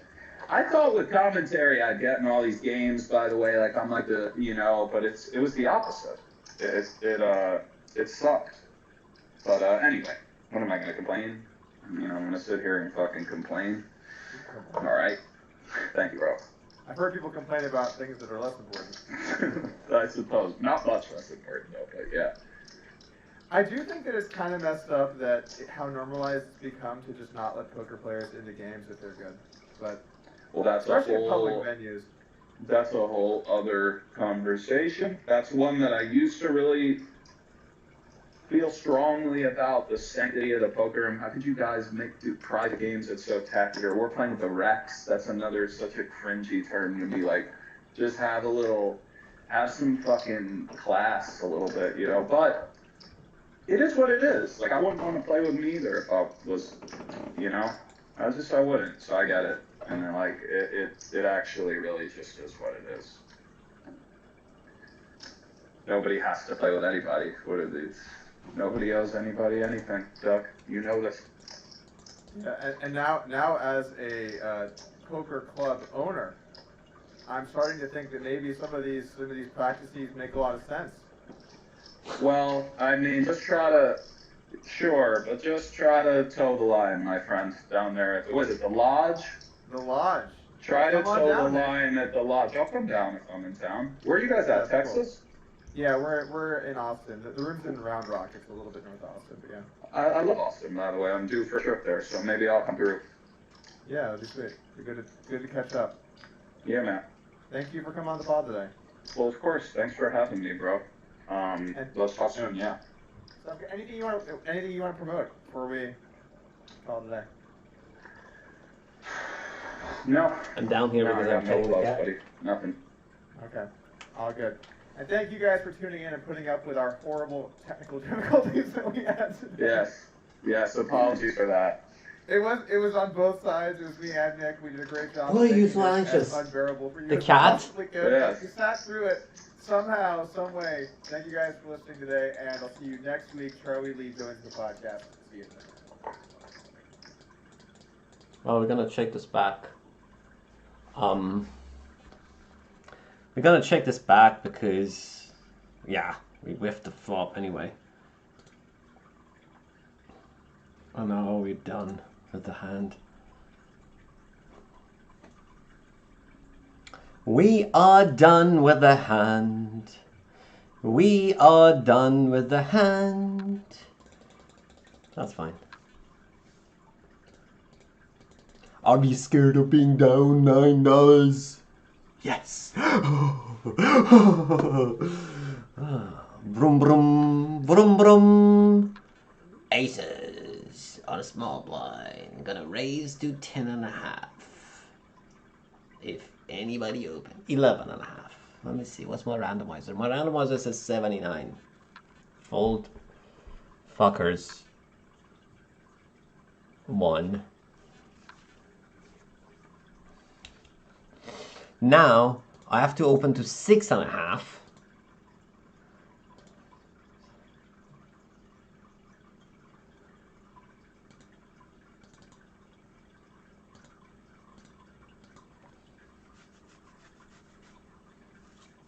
Because this guy's life sucks. Like, essentially, I should have opened even to 10.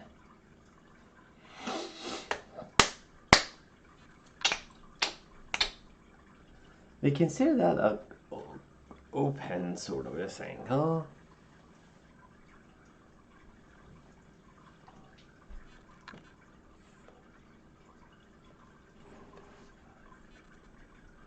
Thank God for the 7 and 8. Queen and 8, queen and 8, queen and 8. We open 2.5, we get 3-bet. The one time that I have aces, nobody dares to 3-bet us. Nobody dares to 3-bet us. Shay is the cat. Cat is a fat cat. Our cat is not fat, but everybody says so.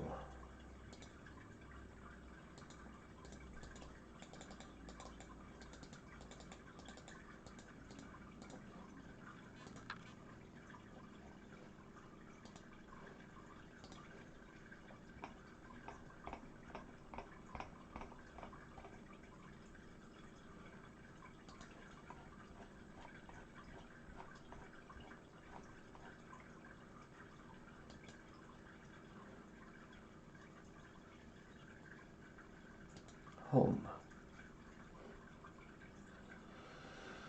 Oh, I'm browsing Reddit. That's why it says home. Home. Oh. No. This is a fold, unfortunately. I want to see what happens.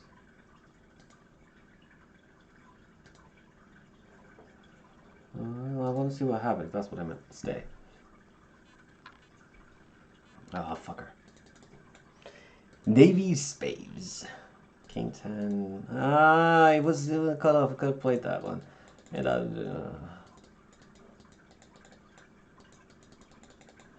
we could have played that one too. These are value hands that we are losing. Do I have Poker Go?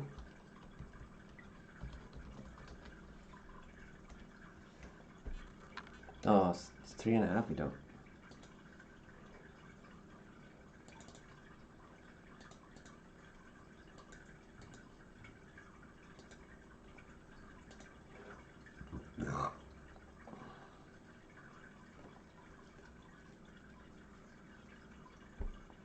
January 25th.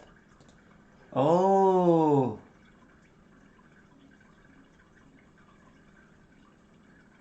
The game is on the 26th.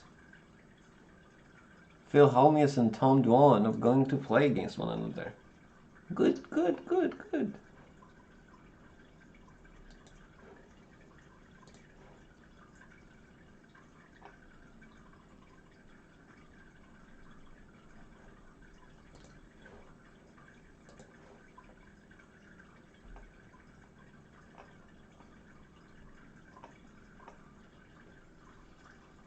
WSOP Classic Poker After Dark. What do we have on Poker After Dark Season 13, 2021?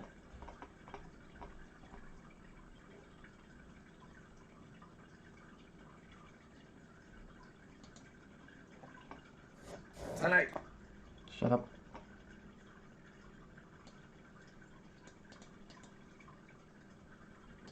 Nick Schulman is this? I might have seen this.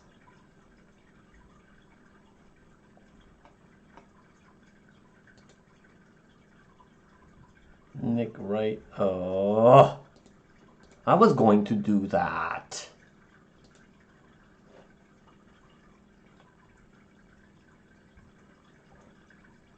Okay, let's look up the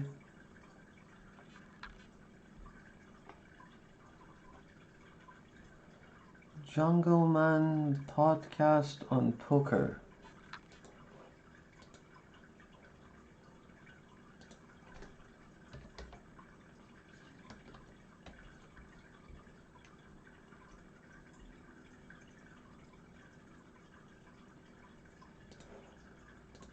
No, this is Crush Like Bull.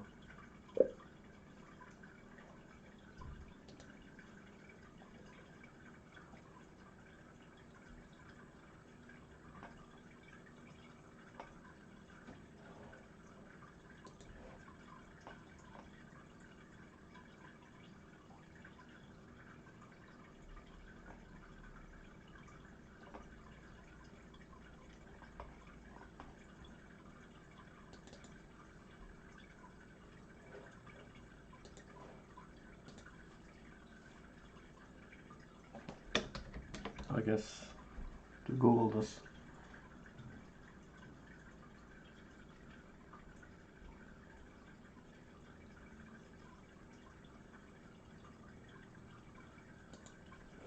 What is happening, my friend? Nope.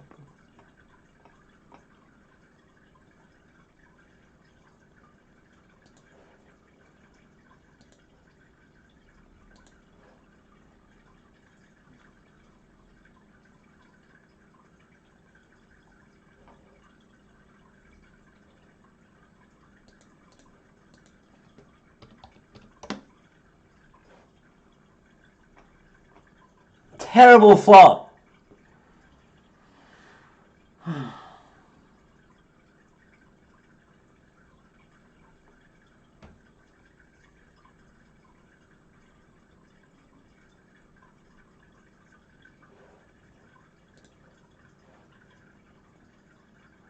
I'm looking for something to put on the podcast. I'd like to play, to listen to. This is Daniel Negreanu's podcast.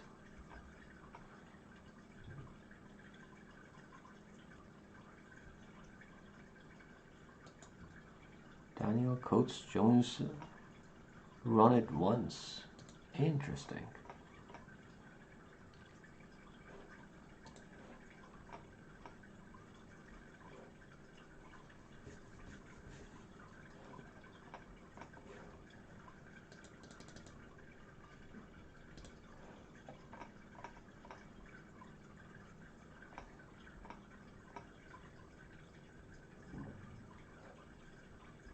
Okay, there's nothing about Jungle Man being on.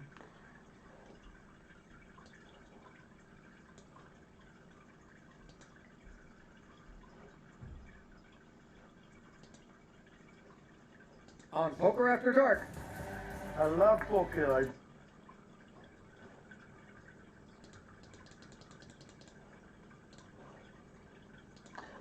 This is small, but that's a mess.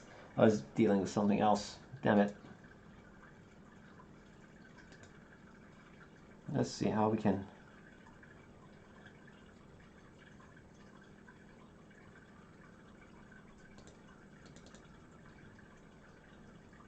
Three, 4, 5, 6, 7, 8. Here's a small blind. I could have an 8 as a 6. I could have 2 pairs, all the 2 pairs.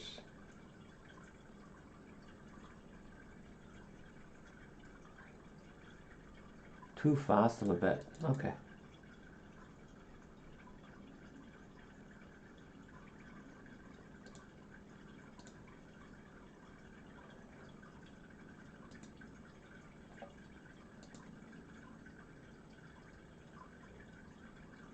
Let's see if I can make it smaller. I wish I could. What is it? Got it.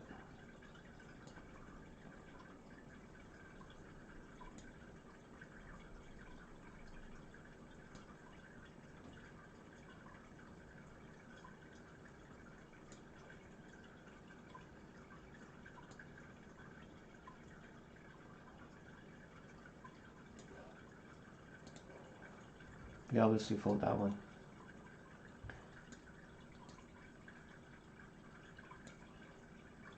Grease poker. Some sharks have returned. I'm the best hold'em player in the world. With Oh, we have Helmius there. That's the people in tough spots. That's my job. And once again, Phil Hellmuth, delightful. Just because you beat me in a recent Poker After Dark when we got heads up, you think you can start talking to me? I do. What the?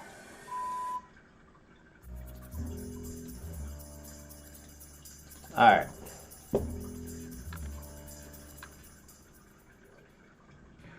A warm welcome once again to Aria Resort and Casino, home to the Poker After Dark Suite, where it's time to play some cards. No, we don't call that one. Tonight's festivities, a little no-limit hold'em. Alina Job at the call, Veronica Brill on the floor with the interviews, and we've got 7 players gathered around the purple felt of fate. Left to right, Landon Tice, the young phenom, Nick Wright, Fox Sports 1 host, Bill Hellmuth, the legend, needs no introduction. Melissa Schubert, a first-timer, newcomer. Local cash game grinder, Elia Lesra, Poker Hall of Famer. Got Emma Zamovich and Alan Richardson. They're playing 5,100 with a $100 big blind ante.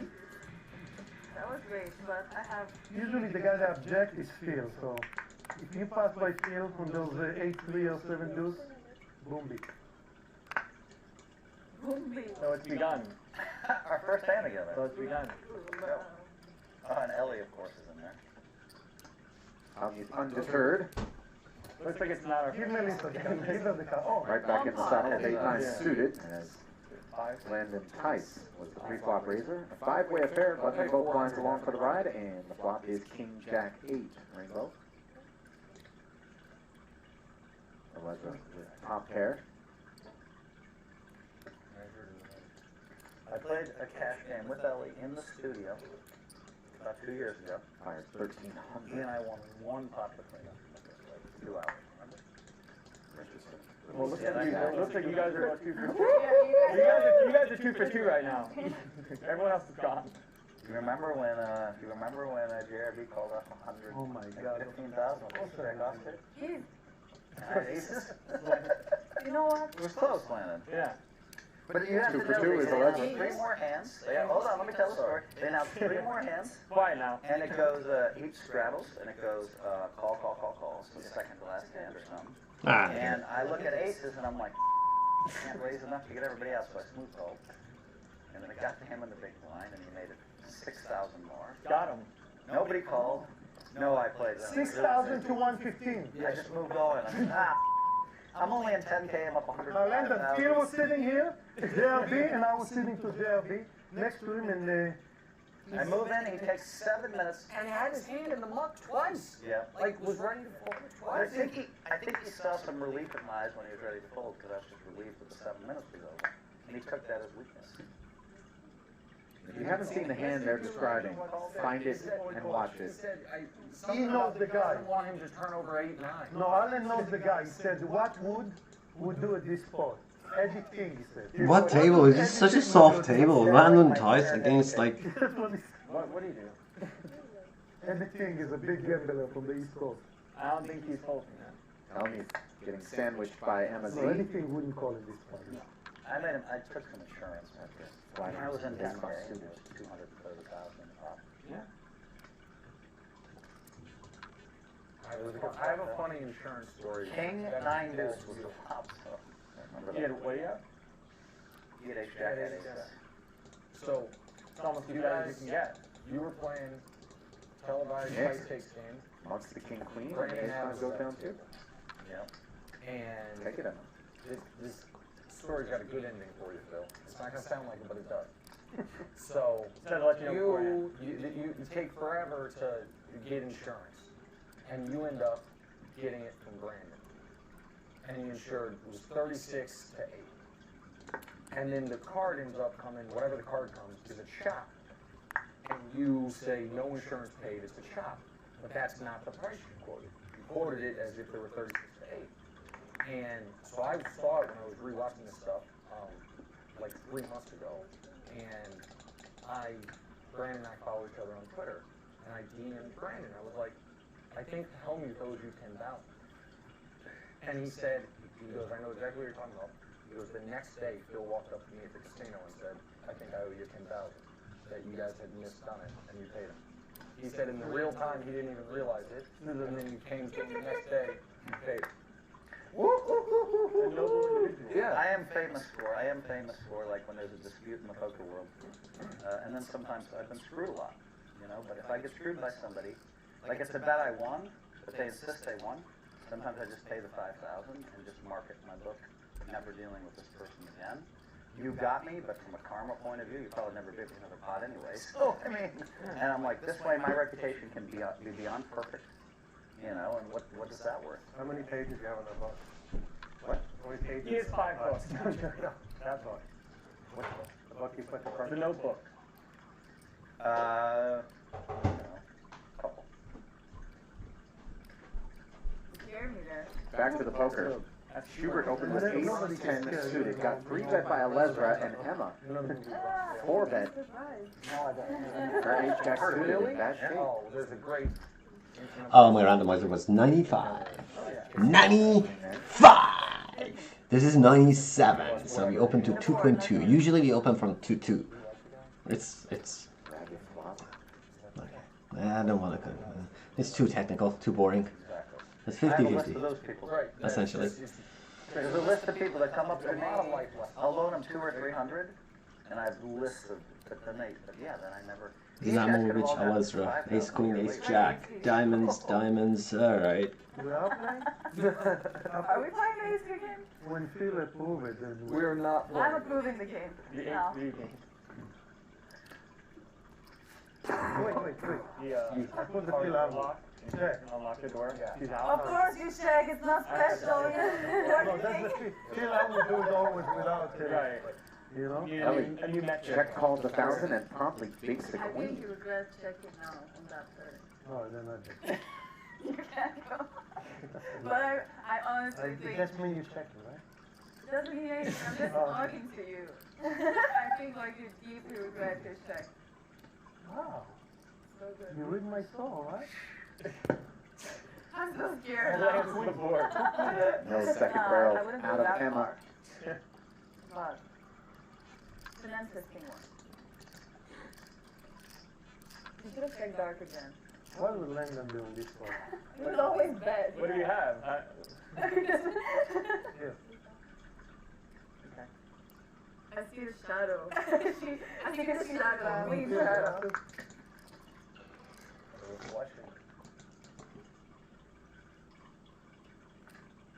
I have to wait 3 months for that? Yes.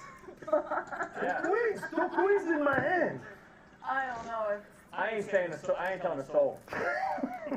I got good secrets right here. Yeah. Those if you guys. block me, I'm gonna haunt you on Twitter in 3 months.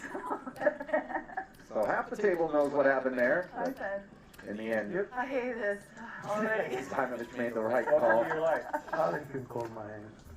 Poker After Dark is brought to you by Roman. Simple, straightforward, the way healthcare should be. Visit GetRoman.com. GetRoman.com, don't get Roman.com.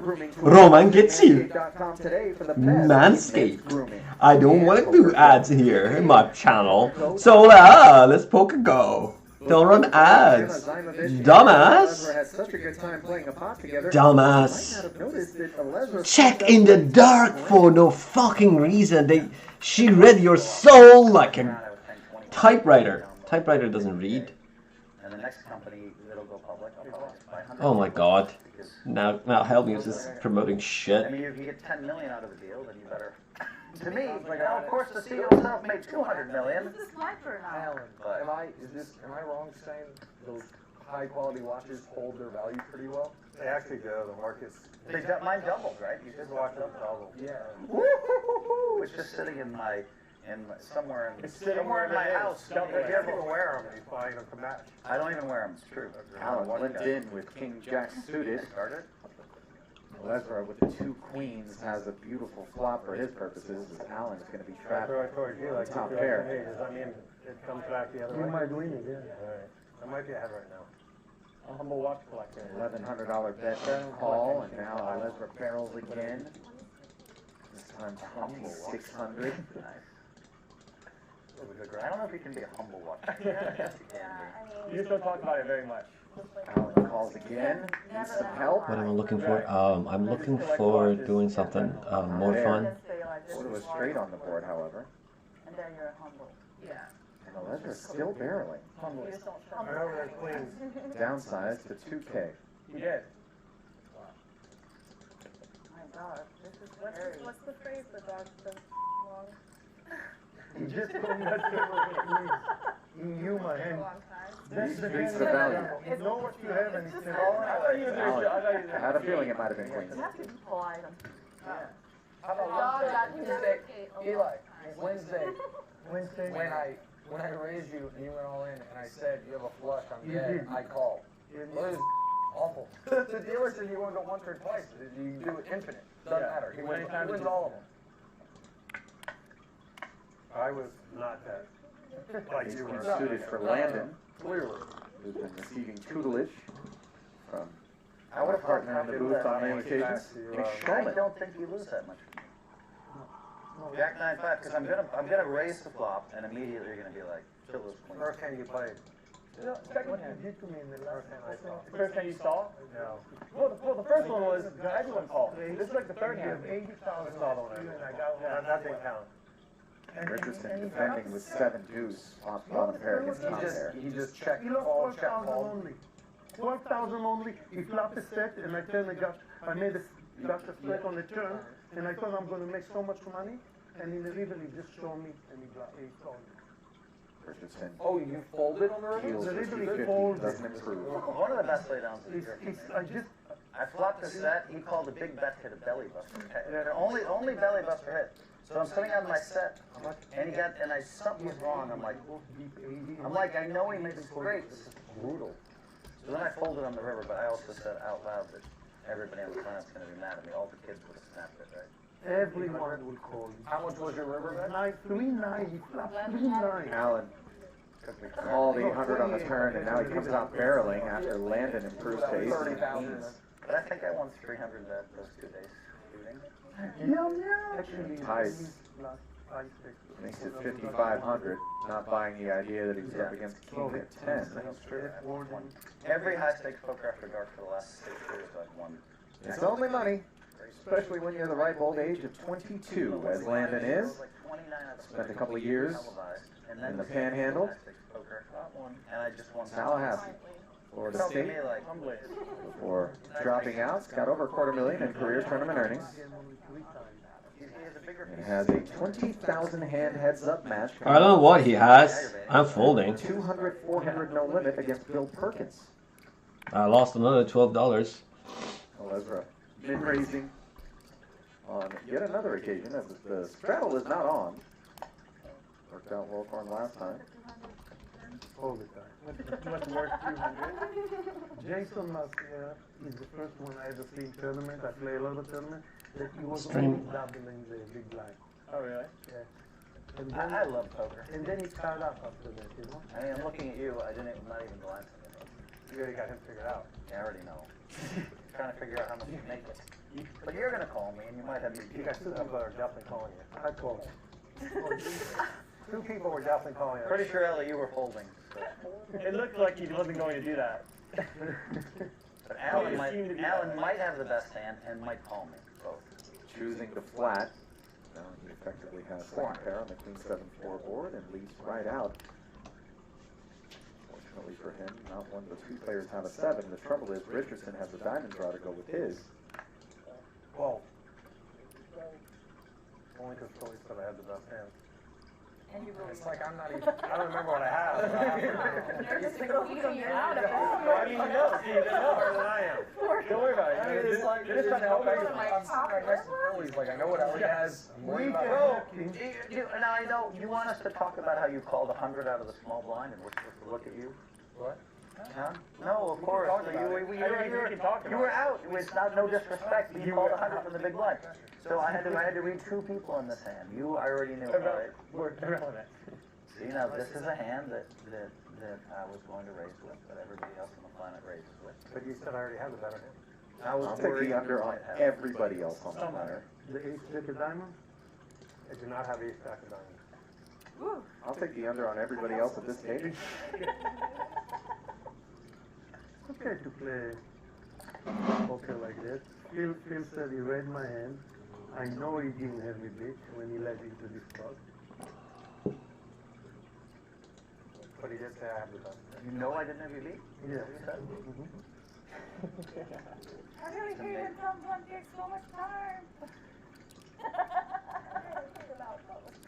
Hang on, I missed a few callers. I gotta tell. Yeah. Well, maybe I didn't have you. That's too much. Then I'm thinking it's not for TV time like fear. Don't yell at me. Eventually, Ellie makes the call for the extra 800. Piss me off. Put on my headphones. 2200. Wow. Alan barrels again, this time 2200. Could you beat 2 8s, Ellie? No.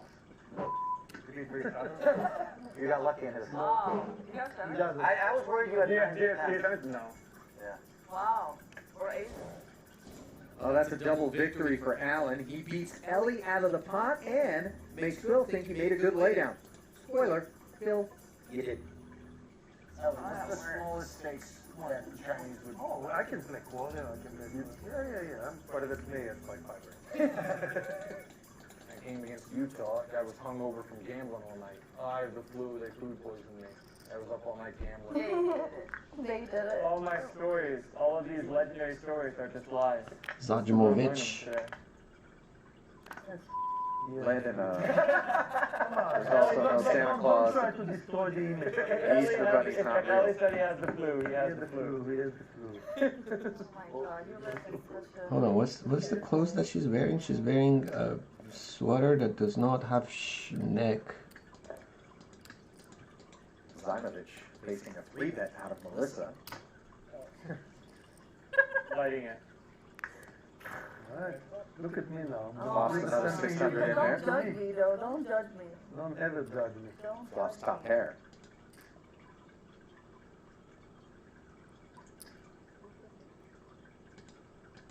Very small C-bet. Not nice, both yours look at mine. I can look at both of them. And try to look at both of the face. Calls and picks up the nut flush draw on the turn as Melissa picks the king. She doesn't fire another barrel. And the check back and now makes aces up. Schubert keeping it clean by checking the river.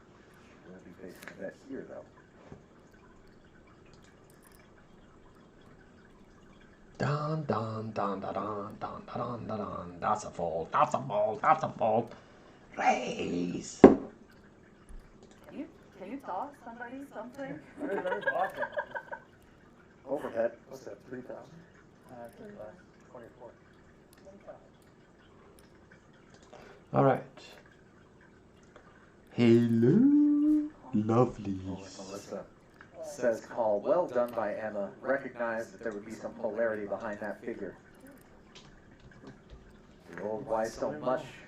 Bum bum bum bum bum. We banked a king, but he opened we called. So we see what happens. That is another good card. Bum bum bum bum. Bum bum bum bum. You, Bum bum bum bum. did you do any real in-person gambling? Like live poker? At a casino when you I have to call this. Yeah, so now they Fuck can't this. play. King 9. It's what you can do. Ace 10. Oh. Wow. I'm such a station. I am such a station. place called Turnstone. Like Legendary 30 minutes from. Northern, right? Yeah, there's like I 30 think minutes so. from Syracuse campus, 40 minutes, and it was 18 and up, and so it was. So I got to college, and you could.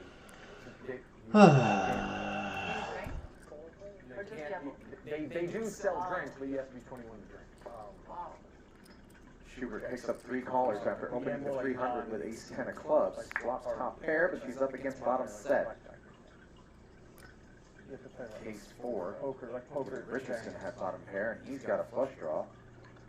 There will be some smarts here. She fires 800.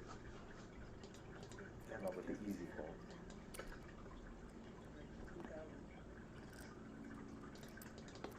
Dreamy did Oh, that wasn't open. What do I in do? front of Nick. Okay, so yes. Watching other shit, random stuff. 800's becoming 2,000. Vroom, vroom, vroom. Vroom, vroom, vroom. No. Vroom, vroom, vroom. What-um, what-um, what-um. They're not in play yet. I'm unlucky. I have none back there. That's a lie. I saw you bought in for 50,000. I can give you some, Alan. I got you. I didn't buy in for 50, but the rack for it's empty.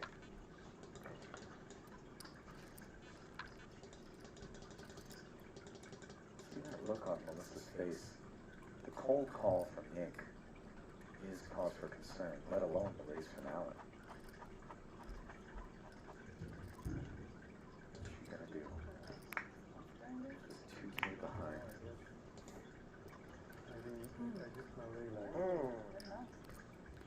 Lendon we go. What? GP Poker is Galpin? Oh. Galpin's on Says all in.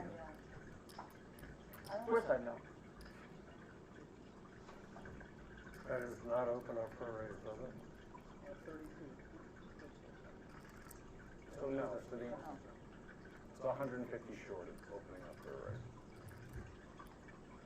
Alan verifying that his call here will not allow Landon, or Nick rather, It's so sick. to re-raise behind him, but Oh boy.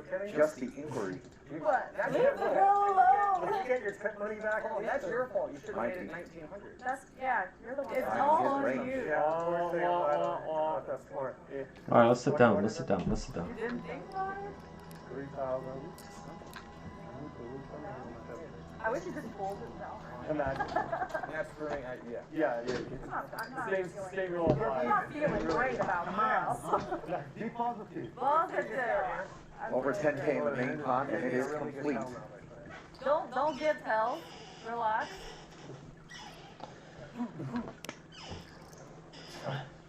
Turn is clean for Nick. He decides to check. Alan checks back. Misses on the river, and poor Melissa probably thinks aces and tens have got to be great here. The old Alan used to hit those. And she looks at Wow. pocket fours, I know, we should actually thought of and the first bullet is gone. Wow, there wasn't an extra 150 in that pot. Well, I would've got Melissa that. decides Would've ran two. she's had enough. You had big spades. Welcome back to Poker After Dark, where it's time to get to know Emma Zimovich a little better. She spoke with our Veronica Brill earlier tonight. You are having a lot of fun in this game. Ellie knocked over your chips. Is this typical of a cash game for you? More and more, yes, actually. I'm just having fun and playing. Anyone you want to stack? Oh my god. Do I have to have just one? No, give us the I'm here for my list. Give us the list. No, all my friends are telling me just stack fill and slow roll him. I have like a list of duties, so I have a lot of to stack fill number one. Well, Emma, I think many of us are rooting for you to do that as soon as possible. Limping the 2 10s, Richardson with ace-jack decides to shoot it to 1,200. What was you playing, Alan? Unless we're caught in the crossfire on the button. My instincts say raise, but I think I'm probably going to end up just calling you. So I have the bonus of getting Ellie in there too. God, my instincts are screaming raise though. Oh, I guess this is Phil Hellmuth. How else would I play the hand? Listen to your heart. Get in there, Ellie. I'll take some support. You want to chop it up? You guys want to chop? No, Alan and I want to gamble. He didn't come here to shop. He's 10 loser. About to be 15. That's big. 7-4 deuce, a total air ball for ace-jack.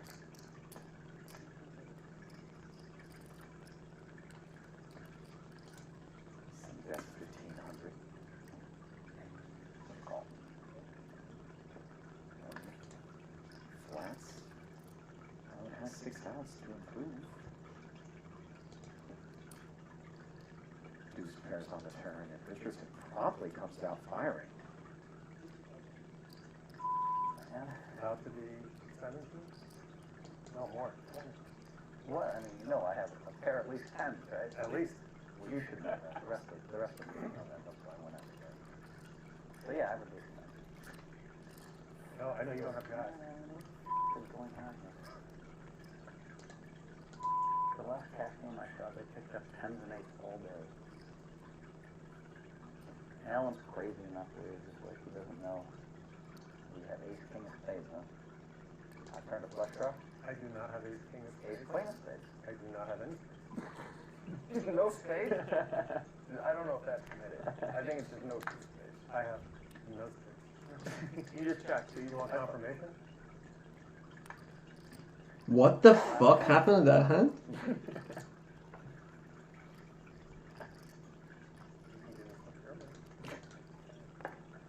Richardson. Bill, I want to see some blood. Love tell You you. want verification? I'll let Ellie look. I don't need verification. I have ace spades. No.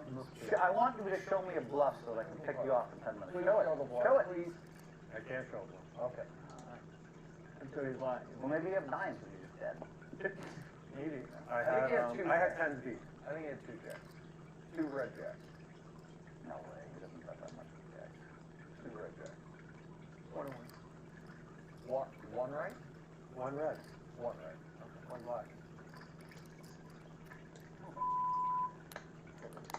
Oh yeah, I should have known one had to be black. So you had to Why bet did they to do see- to me? You would have known. Are they doing it to you, Phil, or are you doing it to yourself? Pair and 2 pair. All I play is That's set. good fold. Over. Sometimes you gotta give all the money away with one pair. No shot of you. No, she, No shot. he just has like black eye. Great, I can have that. What do you say? You didn't have Shot, 10s. you have 10. I told you I had at least 10. Do you think I'd lie to you? Well, if you had queens, you're not polling, and I know you didn't have jacks. I had 10s. What do you Okay, think I'm gonna lie on the stream? I never lie on the stream. I believe Ever. You didn't say you had, you just said I said I had have at least deep 10s. Yeah, I had at least 10s. I limped in. What do you want me to do? Like, everybody plays so bad. I thought I'd trap Ellie with whatever. He had like the jack 9 suited. 1400. You know he's not folding. You did not I have got that. it. I don't know how to get it. But that's what it is. 9 suited. I don't want it wrong. I can't win all the money unless I multi-win. You by the end of the night. 10s pop up again, I don't this know how time to do for it. I'm Nick. just gonna guess. You put in too much. Yeah. You put in too much, put in too much. It's 3-bet. You don't think I fold 10s? I folded top set against him when a belly bust was straight hit King last year. 9. And won 300,000. What do you think I'm gonna do? Tyson the mix with King 8 suited and flops gin here.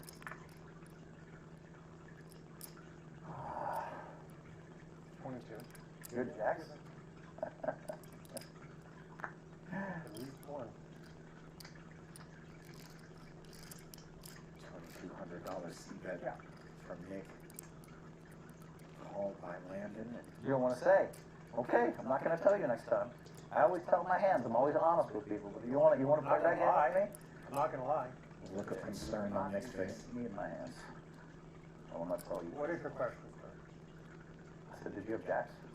The answer is no. Oh, you did bluff me. Wow. Good bluff. I did not bluff you either. He knows what's coming. After the 5 pairs, both players check. Now the deuce of diamonds. On the river. I just didn't think you'd give me the money. I thought you were smart enough to avoid me. Like I You're not. said, I didn't bluff you. Checks Going for the and Nick scheme. promptly rolls over the 10s. It's the second on flush. What is it? Think about that. What is this? The diamonds. Are you happy now? I've always been happy. Are you happier? Happier. I'm sure Landon wanted more from Nick with that flush against the overpair, but he'll take it.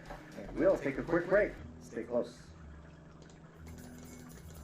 Before the break, Alan Richardson bluffed Phil Helmuth off an overpair, and the poker bat is still steaming. Are you still pissed that he blocked your hand? Are you kidding me? Yeah. You don't think I'll be locked into every micro move that he makes the rest of the day? You don't think I'll be completely locked in? I just love it.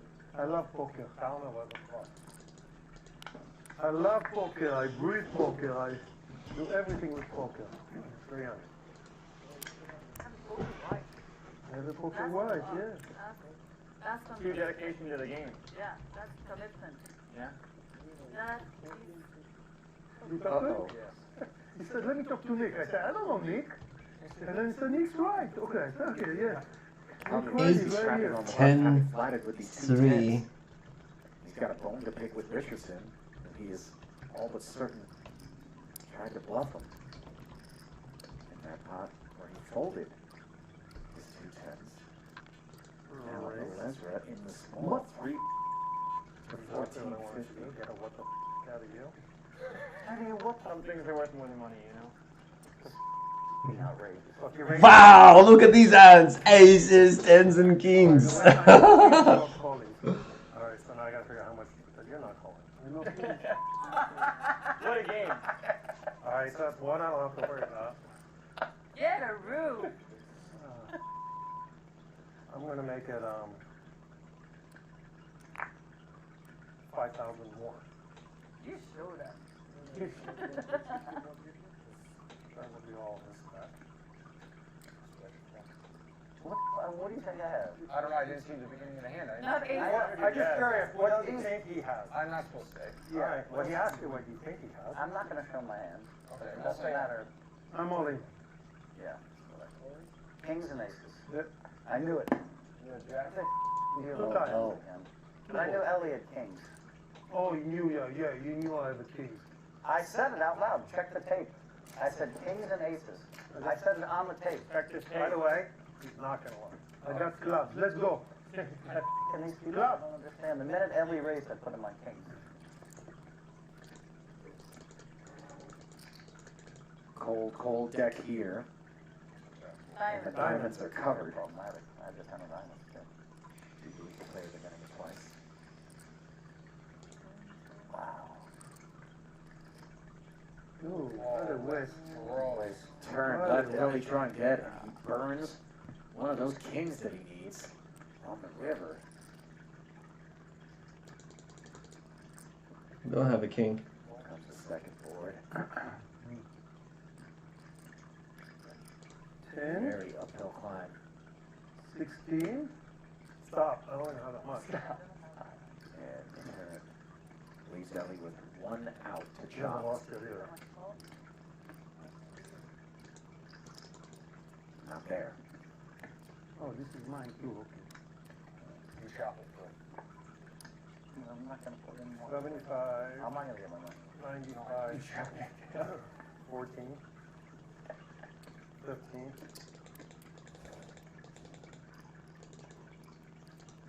And there's Phil. Oh, yeah. Elvis is fucking funny. I open, he called. Deuce, Everybody sixes, else deuce. knows that I only raise the flop once every 100 times. If you're gonna re-raise in that spot, it's What if I was ahead? even better. Well, then I'm screwed. If it's yummy when I'm behind and it's better than yummy when I'm ahead. It's okay, Nick. All I can do is tie. It's okay, Nick. I would understand if you don't believe me or don't understand, and therefore you can say that stuff. That's fine.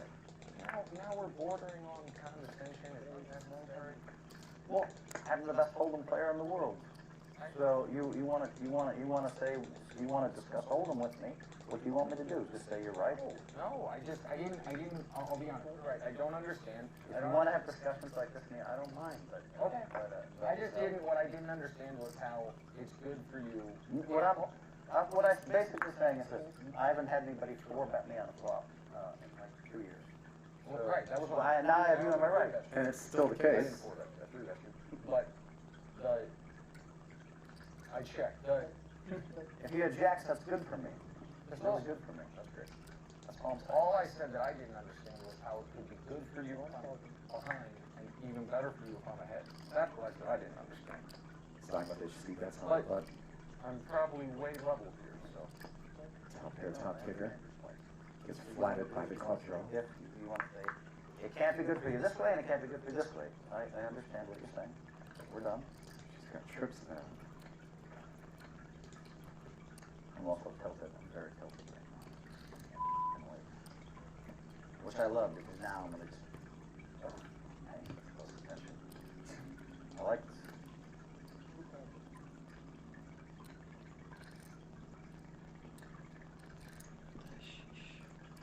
think too much. 5,800.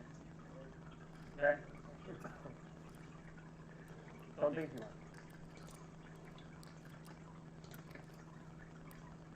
Interesting. Nick getting aggressive. See, Jack raises Emma's 2K bet to 5,800. She's just got so much hand here.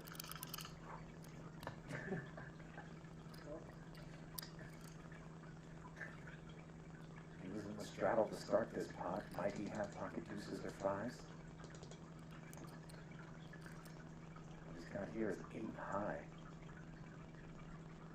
10-ish.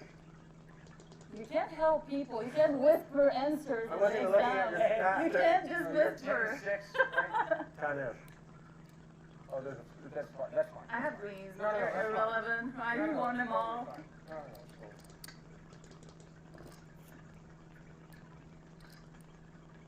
I'm trying to keep it. Yeah. 8,000.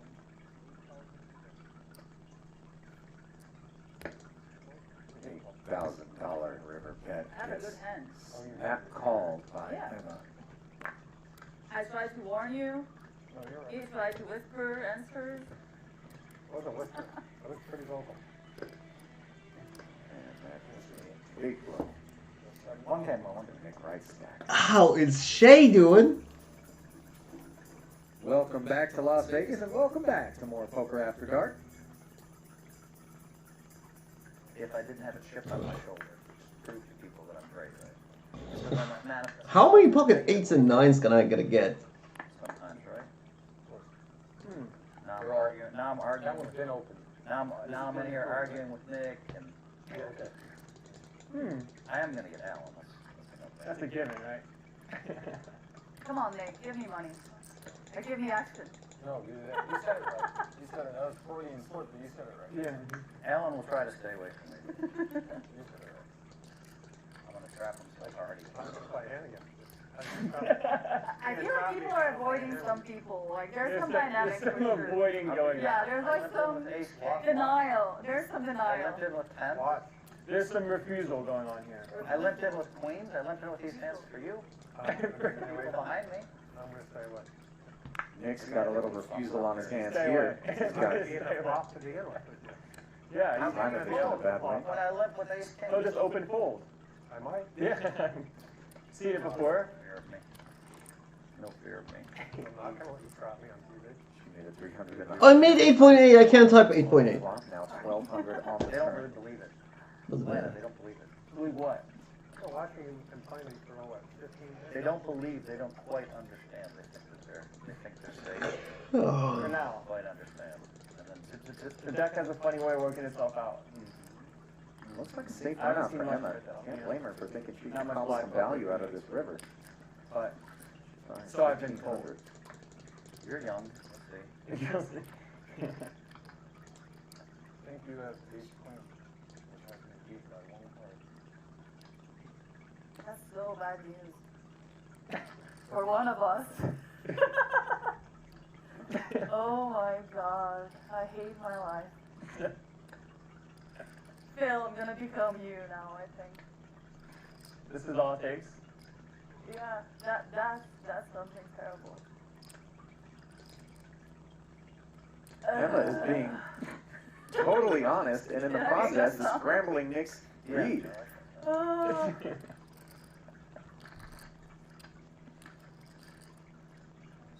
Somebody's gonna get annoyed. Somebody's gonna get annoyed by that, and it's like, you're good. I'm annoyed. Raise 10. Ace 10. Yeah. Of course. Basically told you she had ace 10. Well, right, but I thought it was An axe. Yeah. I mean, Oh, it could have been also. Sometimes it's like It could have everything. absolutely been an act. Like, Sometimes it's everything, but I said. She knew you were calling, Honestly, no matter what. there was not enough money in the pot. I'm glad I put the money for you in the pot. A kind offering, yeah. I thought I heard you say, Nick, give me I money. appreciate that. Well, a sick cooler didn't stop Emma Zimovich from being all laughs, as she's a good sport. Nick Wright taking down the pot. Poker After Dark is brought to you by Roman. Simple, straightforward, the way healthcare should be. Visit GetRoman.com to learn more. Manscaped. Don't gamble with your grooming tools. Visit Manscaped.com. Motherfuckers! You pay and you get ads! Poker Go. I Get the hate game Poker at Go. PokerGo.com. Gary's eating something again. Oh, I should eat something. I have a good tournament to play out today. I bagged some money. Again. I bagged some money. I bagged chips for day one of Double Deuce. Limped in and Landon Tice out of the straddle with King 10 suited. Decided he wants to win the field. This is going to be the one time. I'm not Phil defending says, that. let's I'm going go. to see if you have food. Started the hand before 10.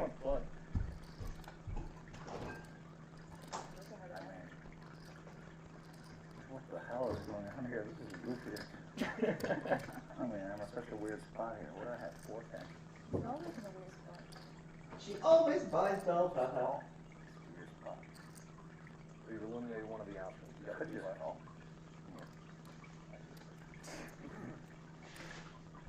Sometimes I wonder, like, what a game of cards aren't being dealt just like a cosmic comic. Guys in the camera, please focus right here on Phil. You got Director Ellie. Ellie, what, man? You I want this hand so bad I want to call him. That's what I want. You told me I talked too much, so I put my headphones on for you. You say a word for 10 minutes. I left. I love it. Here's a mistake. I talk for the I'm full. I talk because I have a hand that you would have already called with, and the rest of the planet would have already called with. The man just stopped me for $25,000. I want to play. That's all what I want to do. I want to play. All right. Can I get it? Can I get it? Yeah, you can have the hand. Let me have the hand. You can have it. You can have it. Okay, go ahead. Oh my goodness. One time Daniel Butter. In the dark, it appears that Yeah, Landon he gets the 200. has said it's okay One time for Daniel Ellie played my discards. to take Phil's You agreed to this. One mucked time Daniel hand. played my discards, and he won 40,000 with my discards, and I lost in the game. That's a true story. Paul, I just want to make sure I that know, it's I know fine what with he you guys. does, but I just want to No, verify. I don't want to. No, you can't look, Alan. Is it fine what I'm It's doing? already too weird. I don't want after I I think do it's the good. I'm good. I'm good Go. with it. I'm. Really wanted. How can I say no? Yeah. Go. Wow. Well, just say, You like no, that? weakens your hands. yeah, that's- I got 11, yeah. Okay. This is awesome. Boom! Oh, I don't even know what I have. indeed. Landon beats the king. He Wonder needed which desperately. music I was gonna listen after that hand though. What's this monkey game? Please be 2 3s. Oh, did you see? No, I didn't. How much? I'm only. I'm dying. Aces? No. Kings? No. Wow, he did it to me. Oh my God. You did it to me. I thought, man, I Ellie somehow thinks he's the one that's incurred the harm here. They don't know I limp with you. Good for Ellie. Oh my god, what am I doing here? What am I doing here? I'm capped. Alright, Okay. Lesnar is drawing dead.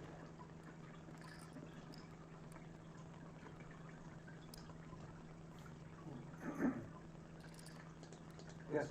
Guess this worked out pretty well. No, you know Or what? Phil. How? If I look at the hand before the flop, if you let me have I move all in.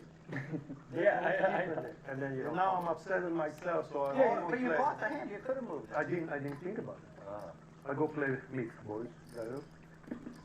You. Just playing with you. Next time on Poker After Dark, I fold. the end of the Oh, is session this done? packs quite a punch. He has some chance he has ace king. No, you're speaking my language. And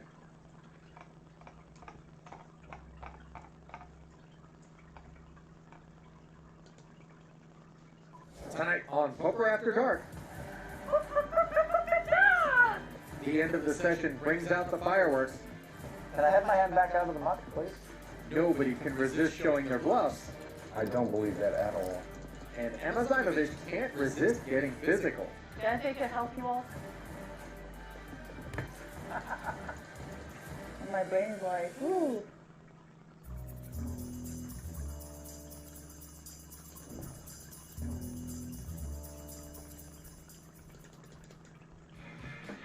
Well, you could say the action has been stratospheric so far on this explosive cash game session. Welcome to Poker After Dark, where tonight we'll bring to a close this 5100 no-limit hold'em game that has already seen the exit for two felted players, Melissa Schubert and... Oh, this is a call. Now, 5 remain, Could be a fold. including the Bratton himself, Bill Helmy. But it was poker bet. Poker, I play poker. I got lucky. Oh. On ESPN and stuff. I won 17,500. They hit the list. Crazy. I don't mean to be rude with this question. You probably shouldn't ask Did him. you have to buy a bunch of them? I bought 0. Yeah. Good for you. They didn't start doing that until 2015, I think, right? Or, I don't. Yeah, I mean, I know it's recent. Is I that bought 0. You can auto get on if you're a rich guy, and I'm not saying you, but no, you're 100% right. yeah, and just I don't know auto. about that. It's I even know the price. It's $250,000 to $500,000. $250,000, and your book will be guaranteed to be on the best That's seller. all it is. Yeah, because What? you just buy enough you have to sell It's 10,000. like You have to marketing. sell 10,000 copies Like, in it's the the first first week, step. Yeah. and you're going to be on there. You have to, So a lot you of have to these spend guys. $250,000 of your own money. Yeah, Yeah. But still, it's like there's really. yeah, and then you're a New York Times best-selling author and the whole nine. Yeah. Yeah. Oh, you love those purples. This is a- I'm paying you in black though. Best-selling flop here Yeah, is Ivanovich. She's got middle I pair, might step up the diamond yellow. draw, I understand that. Nick with This is a big top pair, Jack kicker. Big Now that card, shredded You don't piece ever check goes back off on though. the This is turn. fire. It's just I just hold on for dear life. It's just unbridled aggression. And tell us Ah. when you go to the hospital. See, you don't ever. There it is. Do you want purple or yellow? Can I'll You tell you can exactly the mixture. A mixture. 2 No. purples, 3 blacks, 2 greens. 2 purples, 3 blacks. 3 greens. I said 2, but 3 is okay. Let's get them to 5. Yeah. Without doing it tall, huh? That has a beautiful hand. That doesn't $1,200 I barrel on the turn. honestly had really beautiful hand. Beautiful Not the first flop. time Nick has been in the lead and been forced to fold. Irrelevant. I took a raise you on the spot. I played it back. But I'm scared of you, so. Need that shit. I'm scared of you, but I'm gonna tell you what to bet. All the colors. I thought there was a chance you could induce a check. Small chance. I was about to, but then you. I don't. AB knows I don't what it believe is. that at all. You were never about to check. I can be surprisingly passive. passive. Surprisingly. Yeah. Woo! 6 of diamonds is not calling. It's boozy.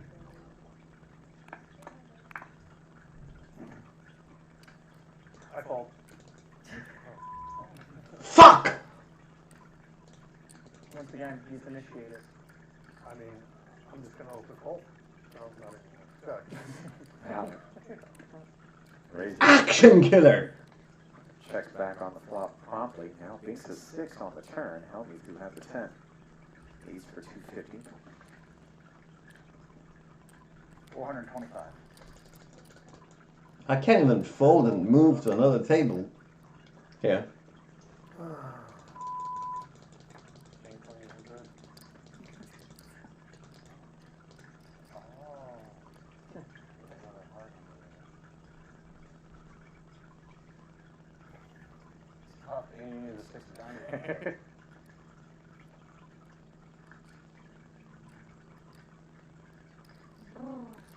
Not Alan's first time playing a poker pot.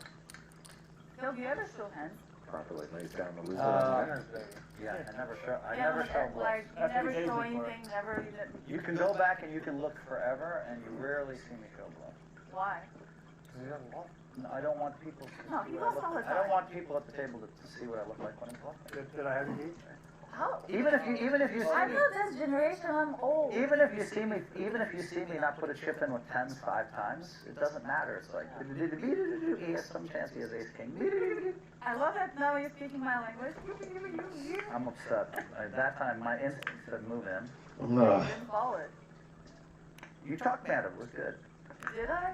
Like the smooth talker. I wasn't worried about you, by the way. I thought you were. Can you just When repeat they that said louder? 500. I thought you had like Yeah, ace I jack. said 5. I thought you had ace jack off with you. Just flop and stuff. Great. Get away! I'm trying to do stuff here. I'm dying, but in your way. For sure, I flop the stuff this time. You can't flop a set when you just wish to flop a set. What? What? What'd you say? Language barrier. Keep playing. The wall. No, keep fine. Yeah, I like it. Last time I knew I was supposed to move in, and now, Okay. now it's really You want information. Okay. Yeah. Oh. Wait. I don't know his personality. I'm just talking about stuff.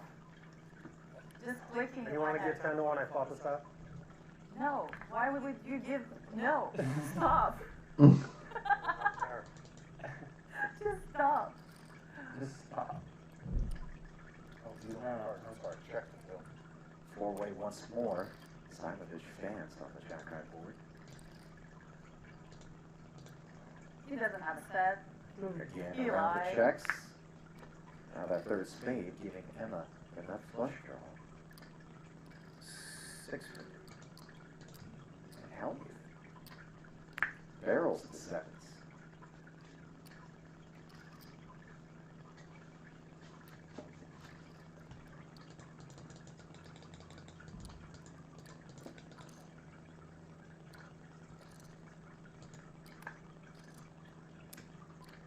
Oh. Threes. Yeah, we know. 9, 10, 8. Jacks. I don't like to play with versus Phil now because he exactly knows what I have. Or do I have? I think I know what you have. He really knows. Like, he definitely knows. 550. That's small. Board My pairs on the generation river. doesn't fold 550. I know. We're 5,000. Oh my god.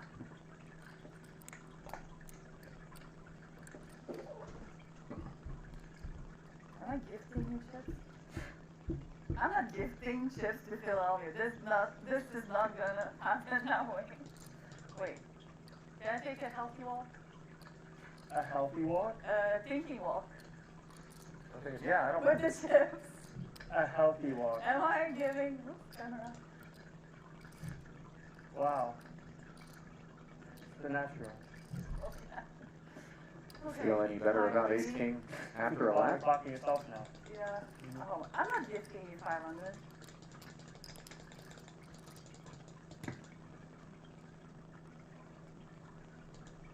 Fold!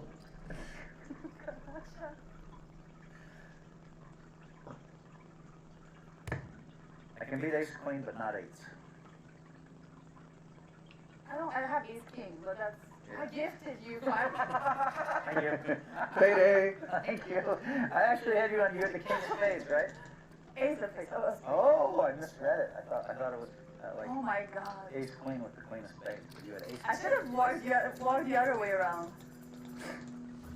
Poker After Dark is brought to you by Roman. Simple, straightforward, the way healthcare should be. Visit GetRoman.com to learn more. Manscaped. Don't gamble with your grooming tools. Visit Manscaped.com today for the best. Gonna bet half pot here. And Poker Go. Get in the game at PokerGo.com. And 3/4 a pot on the Before river. the break, Emma Zimovich Regardless did a lap of around the table card before on the river. calling Phil down with ace high, and she is still regretting that payoff. Outside talking about how she called 550. She's like upset, and then I said to her, I said, Unless he raises here and I fold. they would have killed you, and you had to call 550. 5, 7, 8. Yeah. No, everybody that watches the show, if they see her hold ace king for 550, they're going to attack her on the internet. But if she calls, they're like, of course she had to call. No. You know what it, He's trying to make me feel good about it. That's correct. Oh my god. Stop talking to me. Well, I used We're to. done. We tried this thing called. making a very good case for it. Yes. I made the perfect case. I don't think like that. By the way, Landon, did you have some of my very blessed? Show me. That's the blue one. Yay! Or what's the blue one say? Fire up. It's Thrive Ice. Victory Bliss is a better like name, right? It is. Yeah. Dry Ice was pretty cool, man. I'll give you a cooler name. Jack 9 straight with a couple of hearts in a three-way affair where Tice was the pre-flop waiver. Bow, bow, bow.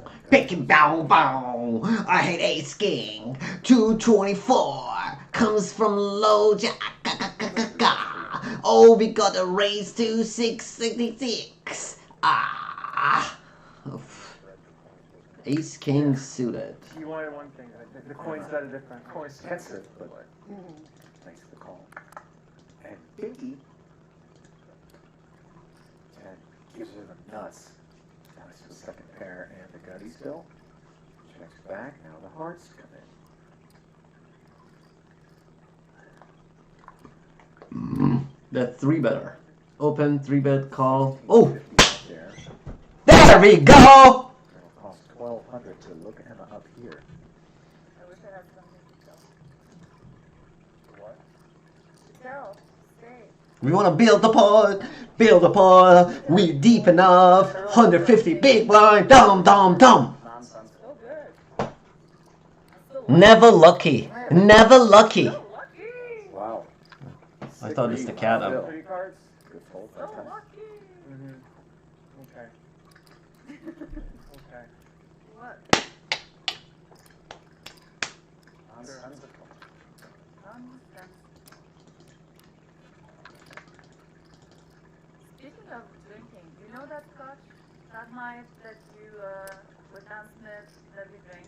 That was the most beautiful scotch ever in my life. I'm trying to figure what it was though. I don't Oh, I didn't remember. look yet. I'm gonna tell you that one later because since I'm an owner of King Tommy Mezcal, the best mezcal ever created by mankind. Okay, let's talk later. Beep, beep, Oh beep. my God, is that the live 200? And this is I'm going to call. What a reaction, huh? Wow. I told you my brain is dead. I'm brain dead. I'm done. Alan wanted to be We ready. lost $30 here. Phil sees it all. Wow. Oof. And that's just a good hand. That's He's good. in tough shape here against Richardson's ace jack and Landon in turn. Dominated by Allen. 9982 clubs. 2 paired for Phil. Way out in front. I'm gonna bet 850. Ah! Go folded 8s. Don't fold 4s.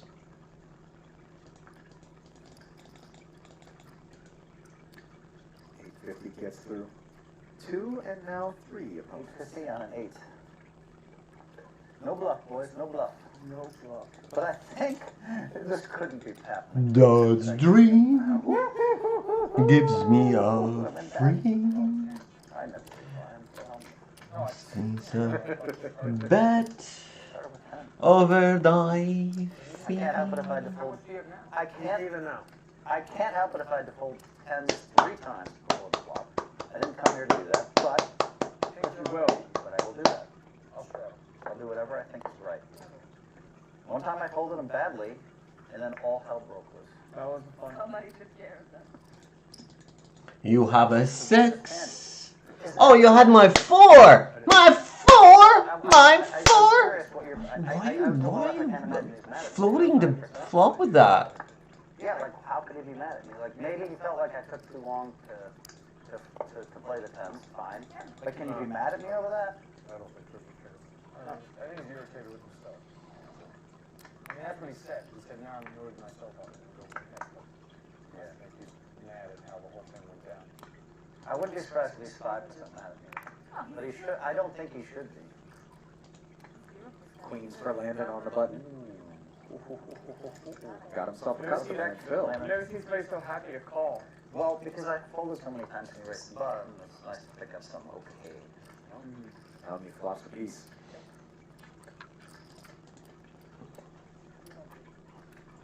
Ferreira, he's a good player. He's a good player. He does shitty stuff every now and then, but he's a good player. We're gonna have to call another bet. Check. Phil. Ah. Min check raises. Landon with top set, just in love with that.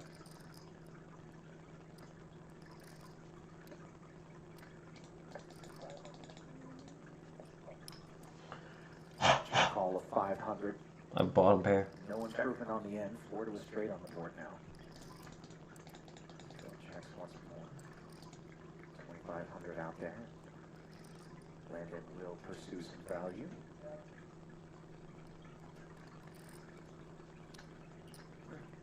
Phil doesn't make a meal of the muck. That one didn't feel like I was unlucky somehow. Did it? I'm the one that feels quite unlucky, to be honest. So I was doing way more than that after seeing a flop raise. It's really hard to beat. It's hard to beat. It's hard to really raise. hard to beat me for money in these games, especially these televised games. Hard to. And then when you start, and then when you bet 8,000 on the river with me with Queen Jack, Ace Queen. with Ace Queen, you're never gonna get called worse ever. Against me. King Queen's a good hand though.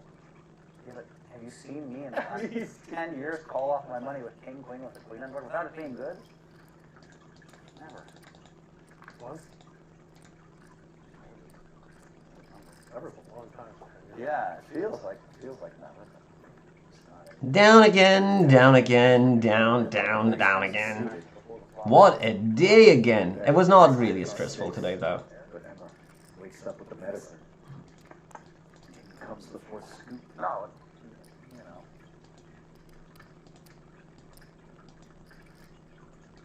Aggie Mike? Who's Aggie Mike? Oh, with Ace Queen? It wasn't nice question, man. I'm just saying. You want to say nice call too, or just nice call? A little goofy. Had a good hand. I hit pretty big. That's why I bet big.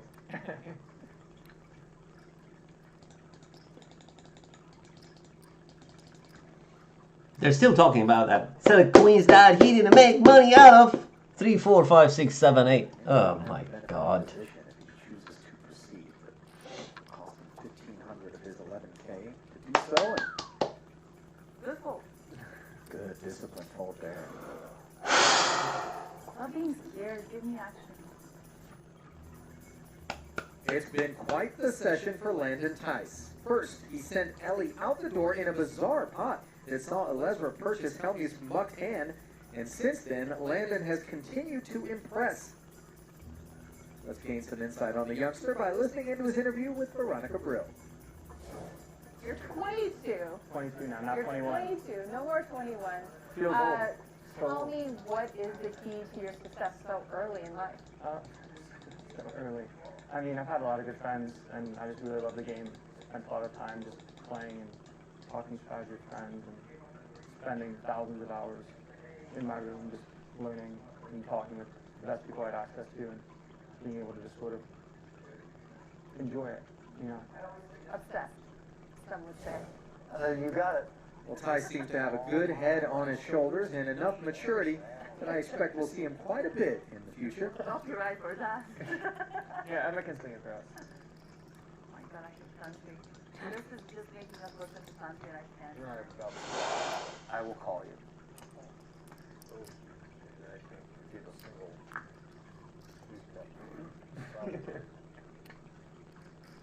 You know everything. I'm scared. I don't even know what to do.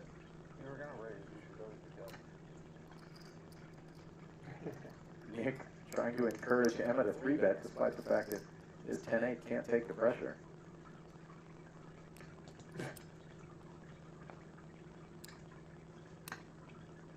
She complies. 1,400 more for Nick to call. You feel like gambling?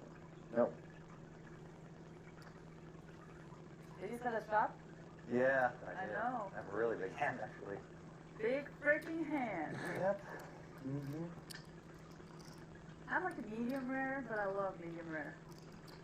Like, Medium rare, you're in a lot. Medium rare hand. no, the medium rare is like the best cooking. Best way to cook. Agreed. Right? Agreed. Yeah. Oh. Take a look, take a look. Oh, medium rare hand. Ace 4 is medium rare hand. She's so funny. She's so funny. Finally called 400. Alarm bell should be going off. And I probably just had you dominated until I have ace 10 suited. Ah! Probably like ace jack dead. You like to give me the money though, right? Just take a ADM go walk around first. Yeah, just Yeah, take a maybe walk. after you backed him that I. If she walks around, then I had to put on ace king immediately. Stop. I don't want to. I'm not listening. Can I have your headphones? No? My instinct's telling me you don't have it. They also told me you didn't have it. I still folded. Because I figure you're going to give it to me later, right? We're running out of laters, though. And a lot of the trouble with this situation from Phil is, once you talk about your hand that much, what are you going to do? Flat? I had napkins. Show it. I like napkins. I confess. I confess. So bad. I confess. Yeah, Copa for Emma. Reveling in Phil's ace jack fold. You win.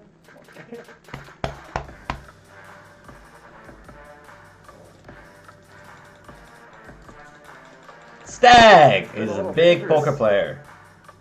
Sitting next to Emma Zimovich and getting her workout on. Ellie was the first punching bag, then Phil, and she's not actually walking over and punching you. She's doing it with her 3-bets. Making fun of the players, calling flops, turns, rivers. Making fun. Yeah, doing my little thing, da da da da da da da, 4 out, da da da da. Alan's won tournaments that I've done, Steve, right? That is true. 2 queens limping in. Chicago. Count Trapula Yeah. rises. I should raise on the turn. Will there be any customers? King, Queen, 7. Open ender and bottom pair out there against middle set. Modest 200. Action. Well, 200 is not a lot of action. Called at 2 seats and uh-oh. Tice. Binks the nut straight. Does have a draw to a pair to fill up and the better club draw.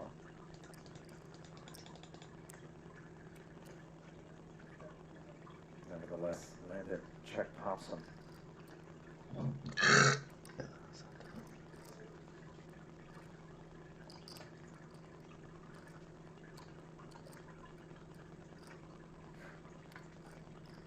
Do we defend this?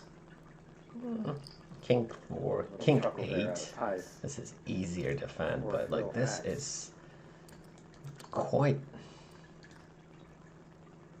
I'm going to call dealer.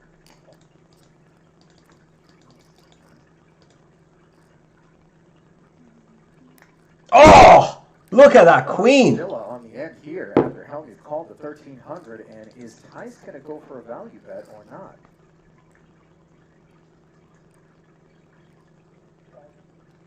Downsized a bit. Stop at half pot.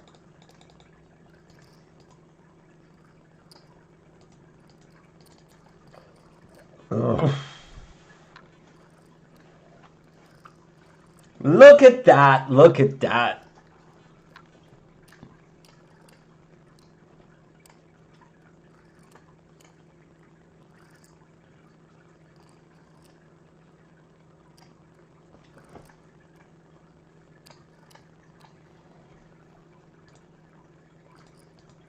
So quiet. Raise 3,500.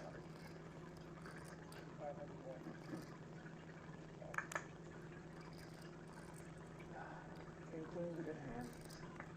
No, I have quads. 2 quads?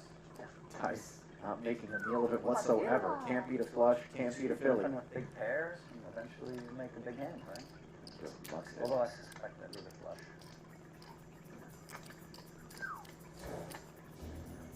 A bit of pep in Helmuth's step as he makes quads, runs the table talk, and keeps scooping up the chips. We'll be right back.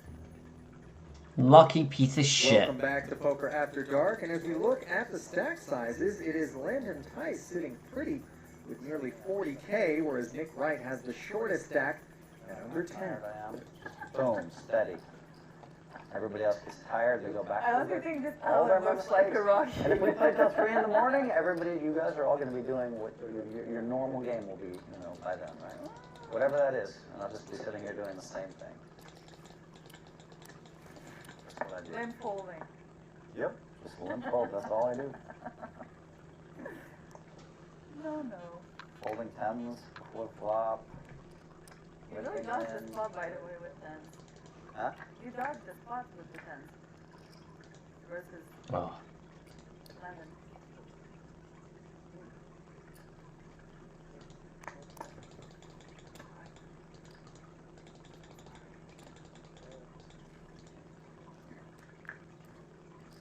Not really. I was upset.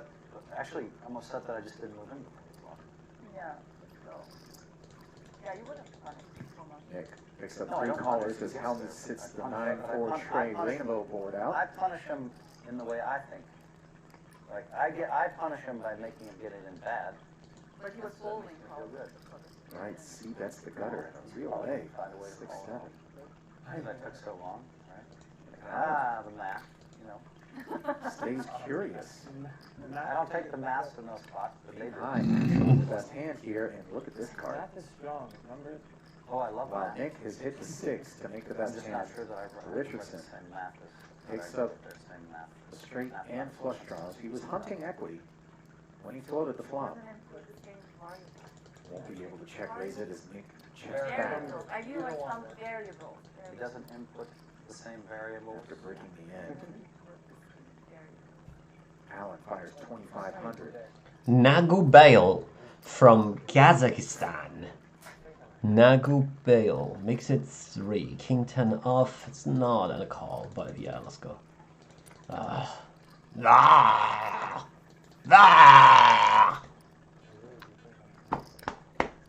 Pat on the shoulder.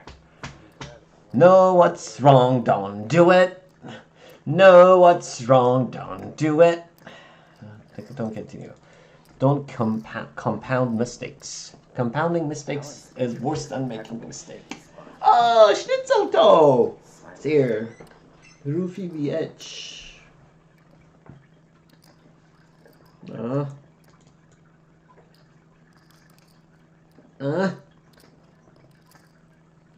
Blame it on Canada. Moody's and comes up with the right call.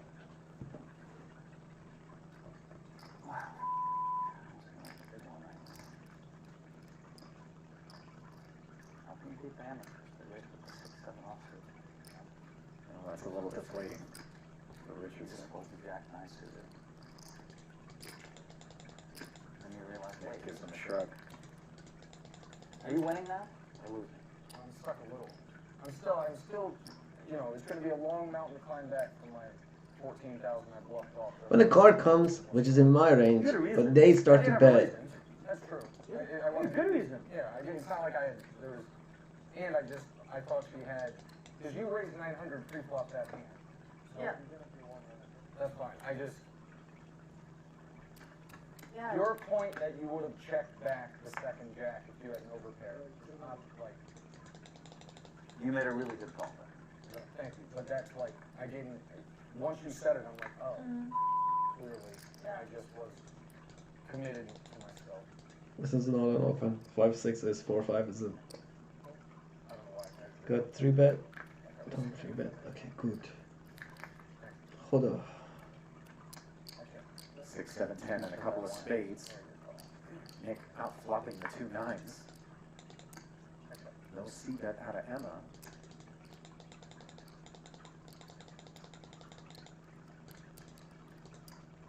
Second check in front of her. She can't resist. Understandably bets 800 and gets check pop to 18.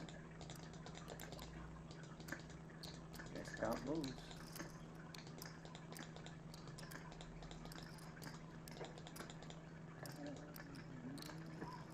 Fold!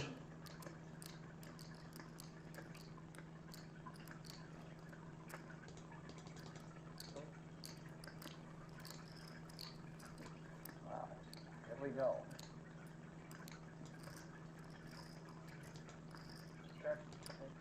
Emma, Colby the extra 1,000, and now Nick defers on the end.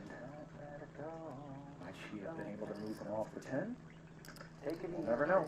She checks back, and Nick hauls one in. How do you get a 10 there? Well, what started off dicey for Nick Wright is starting to turn around. He wins a couple of nice pots, and his stack is headed in the right direction. Welcome back to Poker After Dark, where Nick Wright is on a heater. The sports commentator spoke with Veronica Brill earlier tonight. As a sports guy, I want to know what you learned this week playing poker with the biggest names in poker. There's, like, everybody understands that the pros think of the game on a deeper level. That's obviously true, but that plus the information retention, like the ability to recall not just specific hands, but how people looked and acted and set their chips out in hands people weren't even involved in, is like a massive part of it that I knew was a part of it, but I think I maybe underrated how good all of them were at that. Thanks, Veronica. Some pretty insightful observations from a so-called amateur. I don't think we're seeing the last of this guy around the poker table. Almost folded 6s. Jack 10 in a rough way against ace 10. Raise, Bill berated me, it's the problem with playing with amateurs. Whisperer. Okay. 6-7. So now you have to call 6-7. You just wanted to hear his say, huh? Because you think that I think that maybe you have 6-7 again. No, but there's a 0% chance that you're just putting 900 in with nothing. No, I'm 0% full. I have 2 options. Okay. Music to your ears, huh?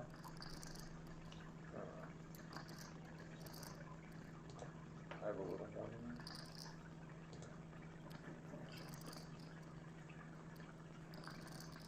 I know what she would do. I call. Nick with a little speech play. Yeah, no problem. How about the Trying to rep something much stronger than I what he's just checked got. in the dark behind. Wow. And somehow both players check the flop before it's produced, so out comes the turn. Wow. Right. Very fortunate to hit top pair. Excellent. Yeah, I know. Helmuth with the club check will pleasantly discover the ace is a club. Did you flop a set? I can't give any more information. You've taught us not to lie, and you said you know what I look like when I'm bluffing. I'm a huge underdog. Well, I was not a huge underdog before the flop. I'm gonna bet 2,100. 2,100? Full jack. Pot size bet on the turn, and the jack crumbles under the pressure. I don't think that was a good call pre. Quite a bit of poker being played beyond the borders Sorry, of John. the felt right now. That was big discipline. Call. And then I vomit the left. But he folded ace If 7 I always earlier, folded now the he's same hands in the same spots, there's no way I could just. You could be Phil I Helmuth. wouldn't be living in the house I live in, and I wouldn't have odds. You could base it on your alcohol or 1,000 other things. can't wait for me. You have seen me call like $1 million with bottom pair, right? Like, I've also took 10% and watched it win 120 grand in Chinese in about 3 hours. I'm lucky I won at all the games. A couple of eights staring at 2 overcards here after raising the button. You see, Ba ba ba ba. Poker is rolling. because I knew you had queens raised king, and I was like, all right, I got lucky to even get to a flop. No, it was better for you because if you just call me, I'm gonna bluff there on the flop. Nick feeling one off. Oh. Turns back the turn. 800. All right. Bluffs So at it. funny, you can say 800. Do you have pocket eights again? 5 and Oh, 1 8. Pocket eights. Turn over one of the queens or the aces. Turn over one of them. You can pick which one. Oh, you just turn over. There's a 7 in there, maybe. No, I said turn over the queen or the ace. Yep. Uh-oh. If looks could kill. Come back after the break to see if Nick is still alive. Welcome back to Las Vegas and welcome back to more Poker After Dark. Are you proud of me? Yeah, I'm proud of you. You trapped him, got him to bluff off his money, and then when he hit the miracle, you folded. That's What is the what way to a play. classic What I need more And you on, did, and you checked in the middle of 2-3 players, so there's no way he could put you on ace jack. Exactly. So are you proud of me? I learned a I'm little. proud of you. Yeah, that was a good play. That was very advanced. Advanced Squirmish Battles. That's your new book. Skirmish. Yeah. Dance Everyone's steps back. to own. This is a Truxican Squirmish right here. I checked. Can you say the word again slowly? Skirmish? It's S-K-I. There's no. You're saying squirmish. Okay. Skirmish. Skirmish. S-K-I-R-M-I-S. Skirmish. I like Squirmish more now. Good. Skirmish is it's like a battle. Like Skirmish. we call it a border skirmish. Is like Border skirmish. right. That's like two countries, but rather Okay, than like- send tanks, they like send That's guys to take like 4 or 5 exactly what I shots across the experienced river, but nobody gets killed. Yeah. It's like No skirmish. Okay. Yeah. Rather than That's send what we a have. turn Border barrel, skirmish. Tice checks back his 2 6s, Skirmishes. which raised the button Yes, 3. skirmishes. Skirmishes. You could say border skirmishes. Border skirmish. Multiple border skirmishes. If I had the C bet at 300 on the flop, which Nick check called, and now right Must have after made it it calling attention to me. for 700 on the river, and Tice just looks, giving him credit for the ace king 10 or better. It was. You gotta buy him. It Second changed. nut low for Nick. Running stream. Skirmish. Well, Come on, I haven't won one hand you raised on the button. Landon, is this possible? What? I'm over on you raising the button.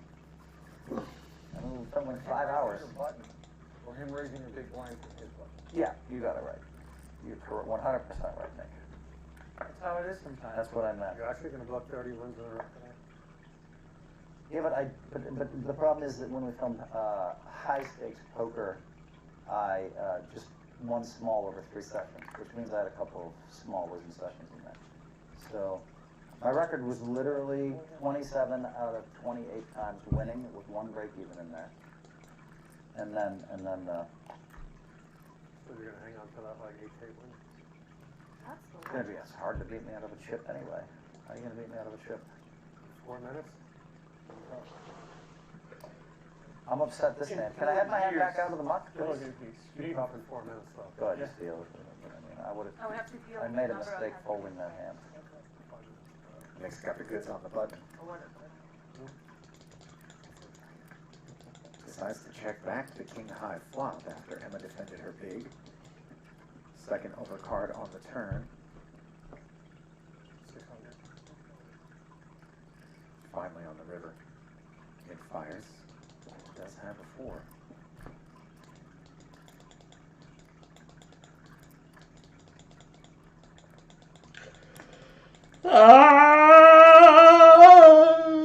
Never lucky. I played all good hands against him. Oh my god, look at what happened now. What? I don't believe that at all.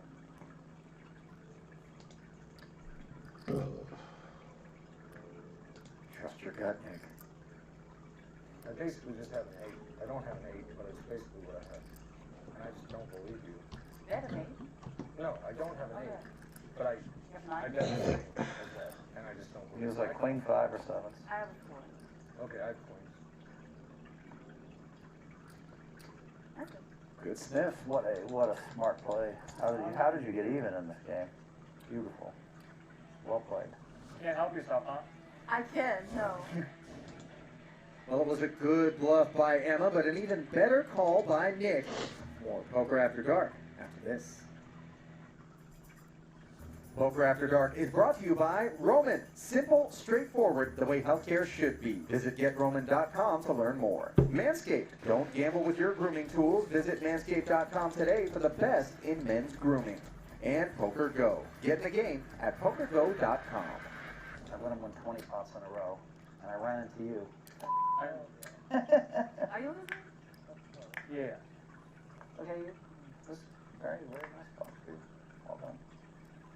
Here, one last, I'm going to trap you one more time on the way out the door. Oh my god. Let me have my cards back. You You're can gonna have your trap cards me? back. Yeah, I'm going to trap you one more time. Where? On the flop or pre-flop? Right here. Okay.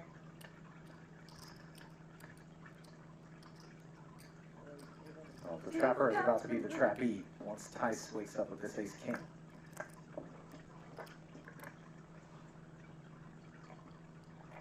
Am I in a bad way with king queen suited? Play a big one. Yeah. Confirmed. Tice is ready to go. Man, come on. I can't waste more than.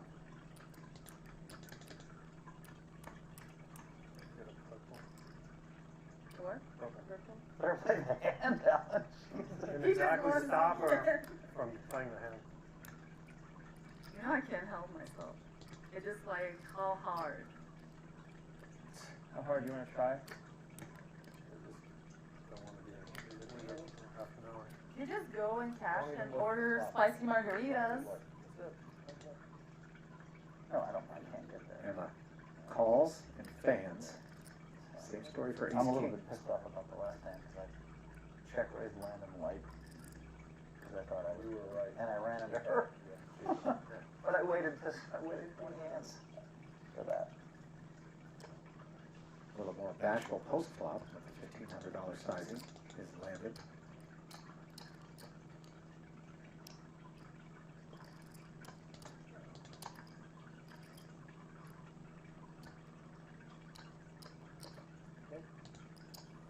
Emma wants to pair one off, despite not having a diamond on board. Look at shot straight draw. Got ourselves a $9,400 pot. Certainly on the larger side, given how snug the action has been here. Players check the turn. And now, Emma has the opportunity, if she wants it, to try to take this one away from land. 3,200. Feels like I don't like tough spots. And she's going to go for it. Boy, that sizing is kind of right in there. No one likes to get milked.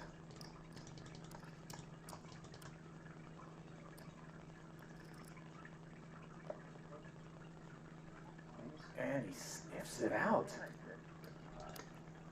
Wow.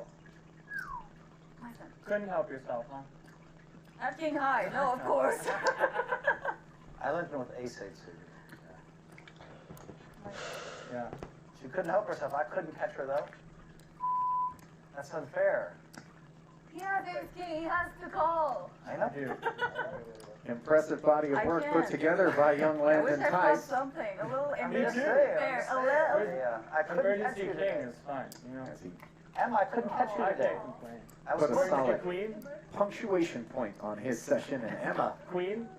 finishes on a low note, still in the black, No, no. but not nearly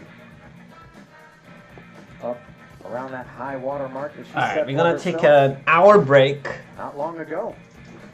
Landon We are $23 ends up down. the big winner on the session. As we take a look at the That's stack okay. sizes brought to you by GG We'll Poker. like it when we come back and play $24,000 the winner. tournament. Alan Richardson Take an hour exited break. without bearing witness to the last hand carnage, up 8 dimes. Emma, modest 2K winner. Nick Wright, basically even, up about $500, and Phil Hellmuth, up about 4K. Next time on Poker After Dark. All right. It's too early to pull out all the gags. A sit and go with a lineup you've got to see to believe. Can I throw a Helmuth Rage? Let's see it. Bottle of water. A United Stick. Fucking piece of shit. They have fucking Ted Cruz on this. I'm gonna cancel my subscription from this. This is bullshit. This is bullshit.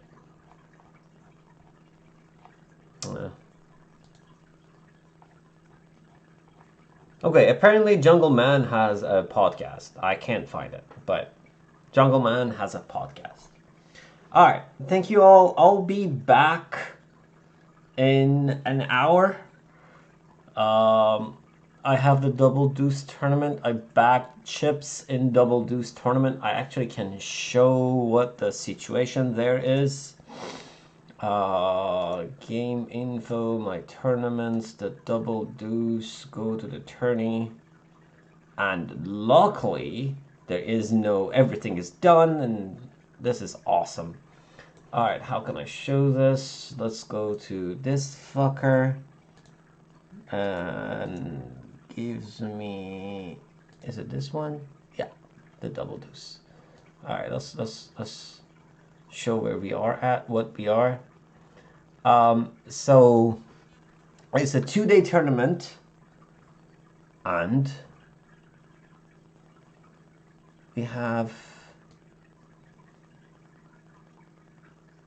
1.3-ish chips, I think. Where is me? It's above this.